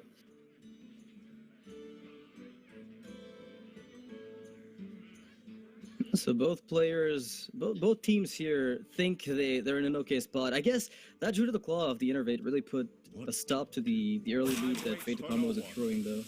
Yeah, backed up with his swipe, it's going to do a lot of damage because obviously the natural play is to hit it with a. But it looks like they're just tempted to do nothing. Maybe play the egg for some swipe protection, and try and get that Soul of the Forest on more things next turn. But they're actually going to run this in here and take the swipe. Interesting there when on turn 1, where there's a lot of options. Eventually, Senfglas just said, "You know what? It's your call. You're the guy who made this. You play it." They had a lot of interesting discussion about the turn, but it looks like Jackie has got the final say on this deck. Yeah, and based on the current hand, Team Liquid without the Innervates would have been in a very difficult spot, but now they find themselves having a swipe and being able to do a ton of cleanup work with it, since they can actually use their hero power to clean everything up. And that means that there will only be a whelp left at the end of the day for Fade2Karma after the swipe comes up, and a Soul of the Forest is going to do nothing. I don't know. You're going to need some Living Roots shenanigans to happen here, but that's a 6-5 whelp. Okay. This guy could be the champion of Fade2Karma for this game. He could. It dies to Feral Rage, but that's a Feral Rage you'd rather assign to killing whelps. But looks like unless something crazy happens this turn, we'll see a Feral Rage. Unless they want to suck it up and nourish, but that seems a little bit dangerous. Right, I really like the Feral Rage being used up here, because they take 6 more damage, but that means that Fade2Karma has no more follow-up. And just like that, Jackie Chan has to pick up a Living Roots off the top to maybe spawn 2 1-1s that get brought back as little tree ants. Oh! Wow, you called it! That's one of the best draws in their deck, I'm going to go ahead and say, I think. they could wait an extra turn to pick up perhaps an extra 1-drop, but giving the Druid initiative on the other side, I don't know. The other problem Jackie's having here is, like, if he does play this, the opponents have complete information of what's going on, and you don't really have a threat. They can almost let the 1/1s live if they know that they're not going to kill you because you've got no cards in hand. It's actually pretty slow. Maybe Jackie's thinking that's just not good enough. Maybe he's just going to hero power and hit you in the face. Yeah. Do I have to get maybe another minion to slap this forest on top? Like a real minion, otherwise these living roots... But I mean, this deck is filled with nothing but fake minions, right? Small little 1-drops that are meant to just flood the board. So hoping for a bigger minion isn't going to happen. At best, you get another 1-drop to do it on turn 6 and get an extra little tree ant. But that gives the other opponent maybe the ability to develop onto the board and counter the advantage you're seeking to get by waiting 1 extra turn. Looking at Fandling here, but Nourish is an interesting option. But they've got to challenge the next minion. They're not so worried about these 1/1s. They're worried about what comes off. And the Nourish there wouldn't challenge that. Yeah, let's listen into Team Liquid right now real quick. Looked up his list because I wanted to play it on ladder. I knew he ran the 2s, and I was like, that's stupid, I don't want to run that. Yeah, it's probably the best. Yeah, it's actually really good for him. We can win if we don't draw taunt. Oh, he's going face. Oh, we'll win, I think. Yeah, we just need to draw a Wrath, right, or something. Well, they set up lethal with the war off the top. That's true. Oh. Can we I play think I that? can go Nourish still. Yeah, I like it as well. We have the 2 Rasses, Roots, second Fell Rage, Swipe. Nourish is just too good. Anything. We hit nothing. Fuck. We just hold, right? I mean, there's no reason not to bump. There's no reason not to. Bump Right. it. Fine enough. We won't He has just so many bad draws. Holy shit. Just notice roar. It's a I don't even think they run a swipe, to be honest. I'm pretty sure it's only roar. Yeah, it's only roar. And we have Ancient of War. We go Nourish Ancient of War next turn. Yeah. Learn from hand in this deck, except Living Roots, Finley, and Raw. I think we have to skip full phase. I mean, he would have played. Let's consider that there would have been a Wrath, right? Yeah. There would have been a Wrath if there was one. There would have probably also been a Living Roots if there was one. We're just gonna leave Fandra alive. I mean, if anything, His hand right now is probably just a load of Jade minions. Alright, well, we're Power of the Wildling, right? We Power of the Wild and we just go face, right? Yeah. I just see the board state, like just power. Yeah. Oh my god! Oh my god! So close. So close, yet so far away. This actually took a turn for the better for Fade2Karma as things looked like they were unwinnable. They read the hand as a bunch of Jade minions, and look at that. There's only a Jade Spirit and nothing else. But right now, Liquid needs to pick up something crazy, like Feral Rage. There it still, is it enough? With the swipe, it will help clean up a good chunk of this board and keep them alive, but Fade2Karma could still pick up a Savage Roar off the top to assist with the situation they're in. Yeah, worth noting that Jackie was counting them out. He did confirm there was no swipe by saying that the cards that he said was Living Roots, the Savage Roar, and he didn't mention swipe in that list. So that is not an out that's in this deck. Sometimes you just have to cut it and swipe. Just too slow for this particular deck. Oh, it is. The only 4-drops you can afford in this specific list are Soul of the Forest as well as Defend of Argus. Both cards that, well, as you guessed it, are meant to buff the 1/1s that you have. If you have a bunch of 1/1s and 1-drops, you just want to play buffs for them. And Argus and Soul of the Forest are exactly those cards. Yeah, and still going to be close. Still going to be close. The game is not quite over, but there's still another 3 damage remaining to be found for Fade2Karma, and that is not the card they wanted. They've got a little bit of time, not a lot of time, but they've got a little time. Next turn, the taunts come down, that's the end of that. Yeah, so no time is what you mean, right? FGK need to pick up, they don't actually, because the armor takes out of range of Living Roots, so no time is what I mean, so it's GG. Yeah, it looks like there's not going to be any way for them to go through this, unless there's some miracle tech in the deck. Fade2Karma raising their eyes up to the sky and observing the fact that, well, this 510 is just not a thing they can go through. And, they might not scoop it up. Who knows? Maybe Team Liquid accidentally just fries their monitor and can't see the rest of the game. But it's not looking good for Fade2Karma. I think if that happened, even if that happened, I suspect that F2K would give them the win in this. It's been a pretty well-spirited event so far, these guys, despite playing for so much money. Yeah, kind of a bummer, though, for Fade2Karma that they can't guarantee a victory. So close, one off lethal after all the game. Yeah, that Fandral giving the extra armor was a big deal, but I think more importantly, the Nourish with the Fandral was where things really went wrong, because it gave them the card draw and the mana to play Swipe and Feral Rage, so they got everything at the same time. I don't know if killing Fandral in that spot was correct because you ran out of damage, but leaving it alive definitely gave Team Liquid a way to get into the game. So well played by both players, but this anti-Druid will not take it for Fade2Karma, and will be going on to the Hunter matchup for them, which, frankly, I don't think I want to be the Hunter player here. Yeah, you made that reasonably clear over the course of this cast that you don't fancy Hunter against anything. Did we see that Hunter yesterday, or did they win too clean? What do you mean? Did we see Fade2Karma's Hunter yesterday at all? I don't think we did. I did not get to the Hunter. So we don't know if it's some sort of very aggressive build. It could be with Jackie at the helm. And Senfglas, these guys are both sort of builders. And Reynad is a builder, and he came out with a very aggressive build. So there's still a chance that this is some sort of pirate aggro charge Hunter. Yeah, Senfglas is the one who's in charge of controlling the Hunter. He's going to be piloting it. Again, it's one of those things where, for the most part in the event, what we've seen across the board for Hunters, if we can even say that there's a Hunter meta, is secrets with mid-range, right? This is where the decks tend to aggregate. Yeah. A bunch of Hunters with secrets. They're trying to make the Cloaked Huntress package work with the usual high mains and the Ragnaros at the top end.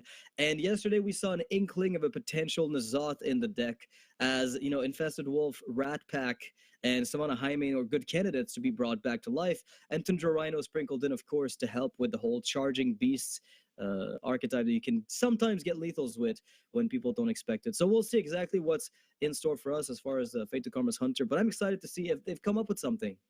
I imagine it won't be completely straightforward. I think Rat Packs and stuff like that is to be expected from this particular team. I can't see them just churning out a straightforward mid-range Hunter that doesn't really beat anything. It's just not their style for me. But I don't know. I've got no inside information. That's just my opinion. We may end up just seeing that, but I'd be surprised. No, I think it makes sense to expect at least some Rat Pack. It is a card that, has everything it needs to be great.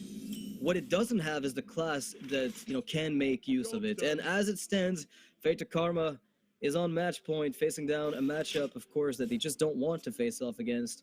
And they're playing the Hunter. Not a really sick opener by any means for them. Didn't pick up any Secret Keeper to go with a secret right off the bat into a 3-drop. They're going to be playing it slowly, giving Druid time to get their game plan together. Yeah, it'd be interesting to see how quickly the Druid gets rid of these spells out of their hand, knowing that Cat Trick is one of the cards that hurts them in this matchup. And I imagine the Cat Trick will just come down immediately to slow down the coin, slow down the innovates. Yeah, there's an argument to be made in favor of waiting for Cloaked Huntress to get the extra mana freed up, but all you're really getting here is an extra hero power. So we'll see exactly what they're thinking right now. So let's head on over to Fade2Karma's point of view. I want him to wild growth, so...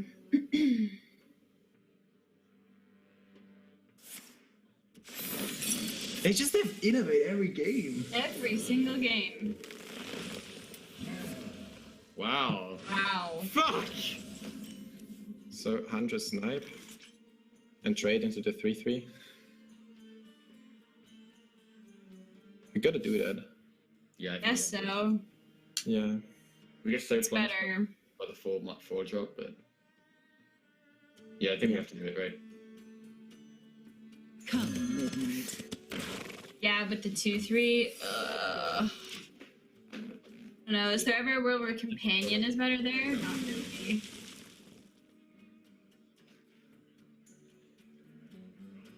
Hoffa will kill the 4/4. Huffer will kill it, it's fine. Yeah. Like 3/4. Yeah, I think that against 3/4 makes more sense if Well, it's a 1/1. save 2/2. Yeah. Backing up the 1/1. So Yeah, bump We it. can see if it's explosive too. It's might probably be cat second number kit. 2. Yeah. What do you think of? We will activate it no matter what. Like we cannot play around second capture. Yeah. We can if we don't play anything. Yeah, but But it's that's just bad. I think coin claw, right? yeah, Alright, it's just good. attack, But attack we should phase attack right? first. Yeah. Point Alright. claw. Yeah. Yeah. What do you think of charging the claw? It's snipe. It's a snipe, yeah. Which is. No, I told the claw. So,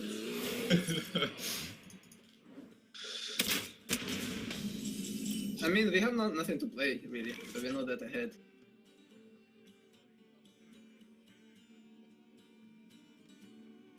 Quite a close final game, but those Jades may well just come into play in a turn or two's time for Liquid. The fact they've got 3-3 down already, every Jade is going to be absolutely terrifying for them. Yeah, well, you could tell that Fade2Karma was a little bit frustrated with the innervate count on Team Liquid's side, you know, because this is coming down to the last games. They had 3 tries at this, and unfortunately for them, it's been very difficult. The Druid got innervates and ramp every single game. This time around is no different. Fortunately for them, at least, they have a hand, and we can see that Team Liquid doesn't have a crazy follow-up, right? Like, the moment the high main comes down, there's a very good chance Team Liquid just finds themselves up against a minion to which they can't respond, unless they pick up something like Jade Behemoth, for instance, which would be amazing. Yeah, they're going to need to draw a Nourish. The thing is, they do have lots of outs. Nourishers, Azure Drakes, Jade Behemoth, they're all cards. As Huffer has already played a big part today, comes to play yet again. What do you think about keeping that Huffer alive with quick shot and hero power? I mean, is that something that you would do? Because you've seen that their last play was a Jade Blossom, and that means that unless they've got exactly Jade Behemoth living roots, there's a very good chance your high main comes down uncontested, or if they have Ancient of War, that 4-2 will be important. So I'm thinking maybe you value the life of the Huffer for, like, as bad as it seems. Well, you're putting 6 damage into this. You get 4 of that damage straight back by hitting the Druid in the face. And then you almost certainly get 4 of it again next turn. So yeah, you're putting 6 damage into it to gain 8. So that seems like a good play. Yeah, and Team Liquid right now blanking on the draw here. They do have a swipe to deal with the Huffer, but that's a swipe for a Huffer.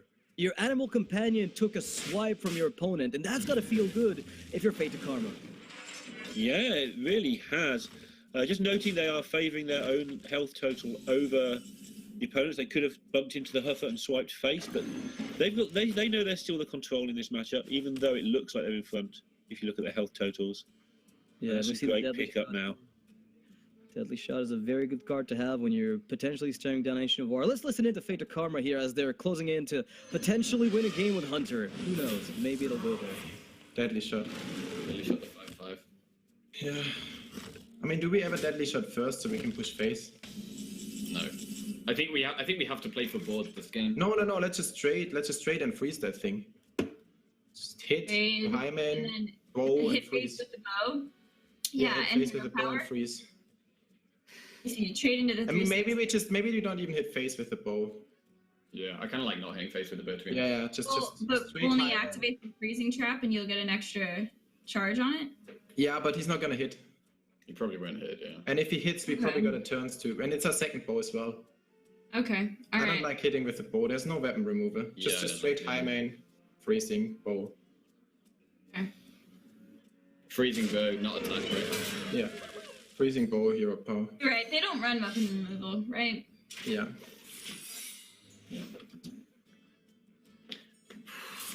Now we're looking for like Cold and Wild and shit. Mm-hmm. Discover card. Tomb Spider. I got the best deals anywhere. Okay. No more spells. No more spells. Or no Raven Idol. No more Raven Idol.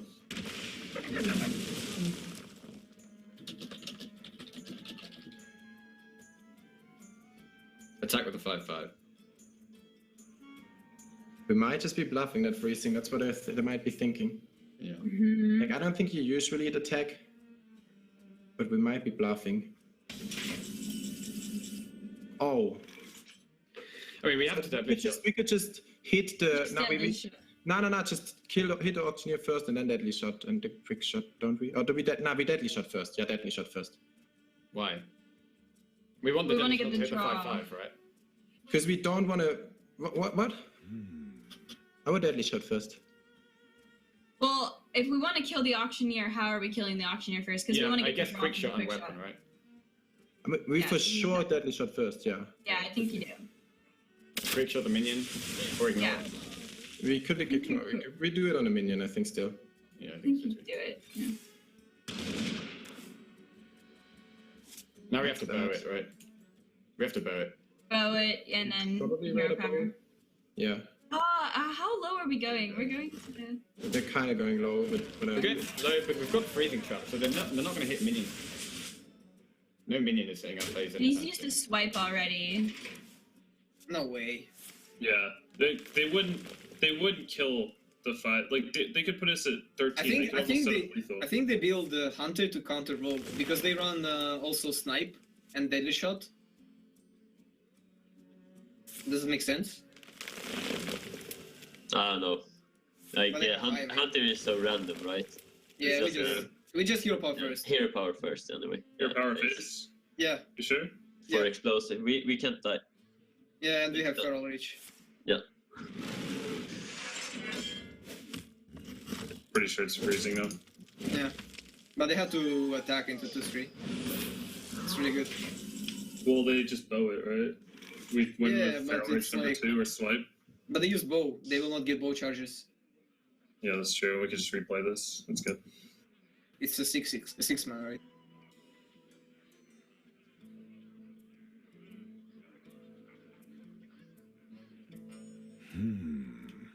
All right, so So very difficult close. spot. Is Houndmaster massive in terms of pushing through extra damage at this point, and Liquid are banking on looking after his bow charge, but Houndmaster has managed to keep the bow on there, which means that when the freezing trap gets procced, the bow will get an extra charge. But there's double Feral Rage, it's one off lethal.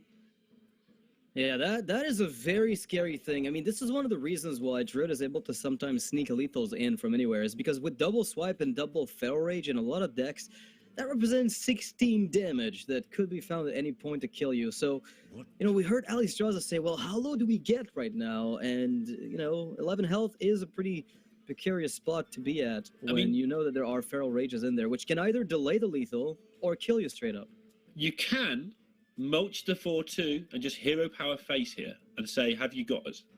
And then the next turn you've got double Feral Rage, hero power for lethal. Yeah, That and gets only you around. dead to maybe kill command, I think. Let me look at this. So yeah, you'd be dead to a very marginal turn where you leave a beast up and things go wrong, but Time waits for no one. yeah, maybe Oh, that's, they're gonna go maybe for that's it. the right play. Come on, King Crush, get it! This could be a big deal. Naga Sea Witch is not what they're looking for. Any taunt, any heal would have been amazing. They're gonna go for the double 5 damage. They're gonna actually armor up to be safe. Okay. That takes the they're lethal foregoing away, the but it lethal. keeps them safe. Tomb Spider is in the deck. We told What you a it was card. normal. We just told you that this had to be a thing. Tundra Rhino is huge if they want it here. Or another Acid Tomb Maw Spider. is hilarious, but I don't think that's what you want to go for. You could get just another Tomb Spider and keep streaking them. You have a freezing trap up to prevent that Yeah. 6/6 from connecting. So I like just getting infinite Tomb Spiders, but we'll see what they opt for here. This turn, but another Tomb Spires is not bad. Don't we set up lethal anyways? I think the 5-5 is huge as well. If he puts a big taunt, 5-5 is really good for getting through it. Oh, we push.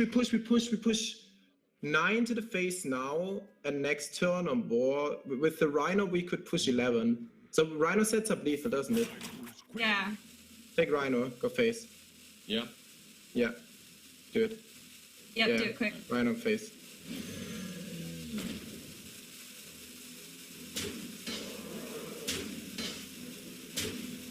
Should have been lots if we went with my line, right? Come on, top deck. So we bump face, I Feral Rage. We bump face, right? Yeah. Wait, do we? It's Yeah. better not to, like, we set up little with Aya for sure if we don't bump. Do we? No, we don't. How are they gonna clear everything? How are they going to clear everything even if we do play Aya, right? Okay, they clear the 7/7 with Or freeze, free. Yeah, I like not trading. But we can potentially just win if we go in. No, they might have Okay. second freezing. Oh yeah. Okay, yeah. So I have Feral Rage. Yeah, I have Feral Rage. I like it.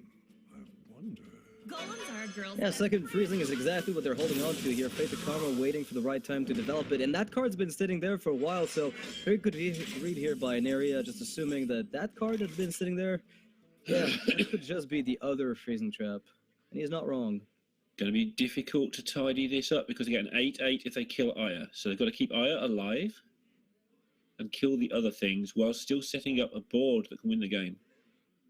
That doesn't What sound a easy. nightmare here. This doesn't look good because you need to make sure that you only take at most 8 damage next turn, right? That's the most important part. Is you're taking only 8 next turn, so you're leaving Aya. You and can't kill Aya because she makes an 8/8, so that's automatically ruled out. Unless you exactly. can kill that as well, which you can't do. So this seems like the only line of play that works, where if there's no damage picked up off the top, no living roots, no swipe, no, well, I mean, really nothing, no Raven Idol giving him something else, and this is all that's left, and you get to develop that 5/5, yeah, this can work, but it's still a pretty uphill battle. Okay. That's 14, and you've got 5/7. You've got lethal. And now Team Liquid's gonna have to Can they find a do way anything? to take, well, they can kill a 5/5, right? With a 7/7. Yeah. And then they can generate a whole bunch of stuff. And they're making that 8/8 off of Aya Blackball. Golems are a girl's best friend. Yeah. So there's 9 damage right now for Fade2Karma. They could get Animal Companion. That would be what? 4 damage. That's 1 off lethal. Kill Command is the only out they've got, I think. Which is back where we were a few turns ago when they decided to not go face. Well, there was another Houndmaster out as well back then. Mm-hmm. Yeah. So that 7/7 is going to try to... I mean, there's a High Main as well that has charge. High Main has charge, so that wins. Maybe a Tiger could be hiding in the deck. That's true. Tiger is definitely an out. If there's another Tomb Spider in there that fetches a Tiger, honestly, another Tomb Spider is actually an out. It just wins, yeah, because it just fetches another beast. Yeah. So Tomb Spider would do it. 3 Tomb Spiders in one game for lethal would be amazing. There might be definitely another Tomb Spider in the deck. It seems like that's the value game they're looking to play against the Reno deck, for instance. Makes a lot of sense. And that is a Cloaked Huntress, which is no help. Can they stop this? I don't see it. They do have another freezing trap. Don't think it helps. No, I don't think they can. They can't freeze both Aya and the 8/8 she created. So they're at a point now where killing the 7/2 is mandatory for them to win, but they still can't get it done. And I think Team Liquid might be taking this against all odds. Their Druid is just taking 3 games in a row up against F2K, which actually had a Druid deck specifically made for the purpose of beating this, and they didn't succeed. And the Hunter came very, very close, but ultimately not close enough. And that's incredible. That's 2 days running, Team Liquid. I think we've counted.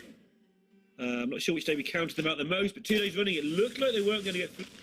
And they're going to go through to the final to play for $5,000 first prize. And they'll be up against either Luminosity or Isuba, who will be coming up in the next match. But wow, they must feel so good about things right now. Yeah, making sure they don't do something awfully wrong, but I don't think there's anything you can do that's wrong. I think I could do this correctly, and I'm a caster. Yep, just do it in the right order. And just like that, just like that, the 8/8 will steal the deal, and the J Druid will take it. But better yet for Team Liquid, this is the second week in a row. Well, they're playing from behind, right? The opener was 2-0 in favor of F2K. Then it was a 2-1, and then 3-1, and then it just kept equalizing until the point where F2K was on match point for 3 games straight, 5-3 over Team Liquid. And again, Team Liquid just climbing back up on the back of one deck at the very end there. Yesterday, it was a Reno lock. This time around, nah, that deck just got 1 win, 1 loss, and it wasn't that big of a deal. But the Druid closed out the Mage, the enemy's early game Druid, and the Hunter at the very end there. So very well done there by Team Liquid, getting their stuff together again. I mean, with the most atypical ban Right, that they're I doing think this I've without seen. Rogue. They're doing it without any patches at all. Warrior, Shaman. We don't need patches to win tournaments in this format. We Everybody's just got it beat wrong. patches. We put in our Druid deck if we're F2K. If we're Liquid, we don't even bother. That's it. We don't need it. Put it in our Oh. pounding deck if we're Tempo Storm. Yeah, sure. Why not? Always works out.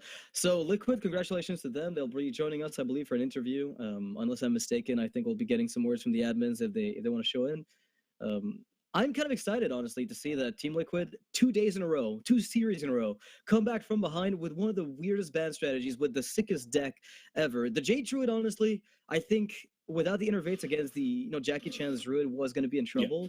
But they got what they needed at the right time, and that really helped them out. And F2K felt a bit miserable with all those innervates. It felt like it was an uphill battle from the start. So can't fault them from losing those.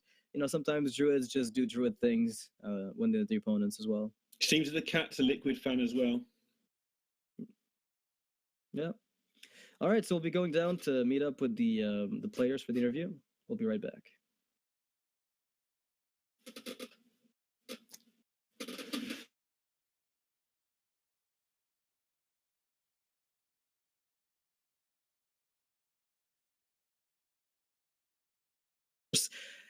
So yesterday you went, 5-2, and you just climbed back in with Reno Lock, and that worked out. Now today the Reno Lock didn't do as well as yesterday at all, but instead Druid did. Again, ban strategy. Do you still think it was appropriate for the event, or is it just it's turning out okay in the end? I can tell you, to be honest, I just messed up a format, so I didn't distribute it the classes well in the prep, but in the end it's like still was good distributed because patches decks I would say only Rogue and Warrior are really good at sweeping. Shaman is not that great, as you saw. Even I mean, it won 2 games, but it was a tap that was the key to the victory. But every other deck of our lineup has a sweep potential, which is like really good. Because it's a slower paced deck with more decision making that you can usually navigate to make it work against everything. Is that what you mean? Yes, exactly. We don't have probably only Priest of our lineup and Mage, I would say, that are kind of targeting something, but any other deck can sweep. Yeah, we noticed at the end there the Jade Druid just, we saw the early game aggro coming from their Druid, which probably surprised you again as it did yesterday against their other opponents, and I feel like the interface in that matchup just did all the work that they had to, right? Like, without those interfaces, do you think you had a chance to recover from the early game? We knew what we were up against. We did research before, so sure. We knew what to keep. That's why we kept swiping start in hand. And Innerwood was like, God bless for us, because you need Innerwood in this matchup to win. Yeah. And we got them, and it turned out well that we could have dealt with board on turn 4, and then just turned out good for us. Yeah, you stabilized after that. But Lorinda, any questions for these winners? Isuba or Luminosity in the final? Who do you want? Sjow, you. We want Luminosity, as we lost against them in the previous team league. Thought that might come up. Okay, well, good luck in the final, guys. Thank you. Thank you. Wish you the best. May the cards be with you. All right, guys, we'll be taking a short break before the next series. As mentioned, Luminosity Gaming and Isuba are going to be battling for that second spot in the grand finals of the event, where they'll be fighting off against Team Liquid, which just climbed back from a pretty dire series, again, getting almost 2 reverse sweeps. That would be a history if they could just get to the grand finals, go down 5-1, and then, bam, go back all the way 6-1 to make the whole sweep even better. So we'll be right back, guys.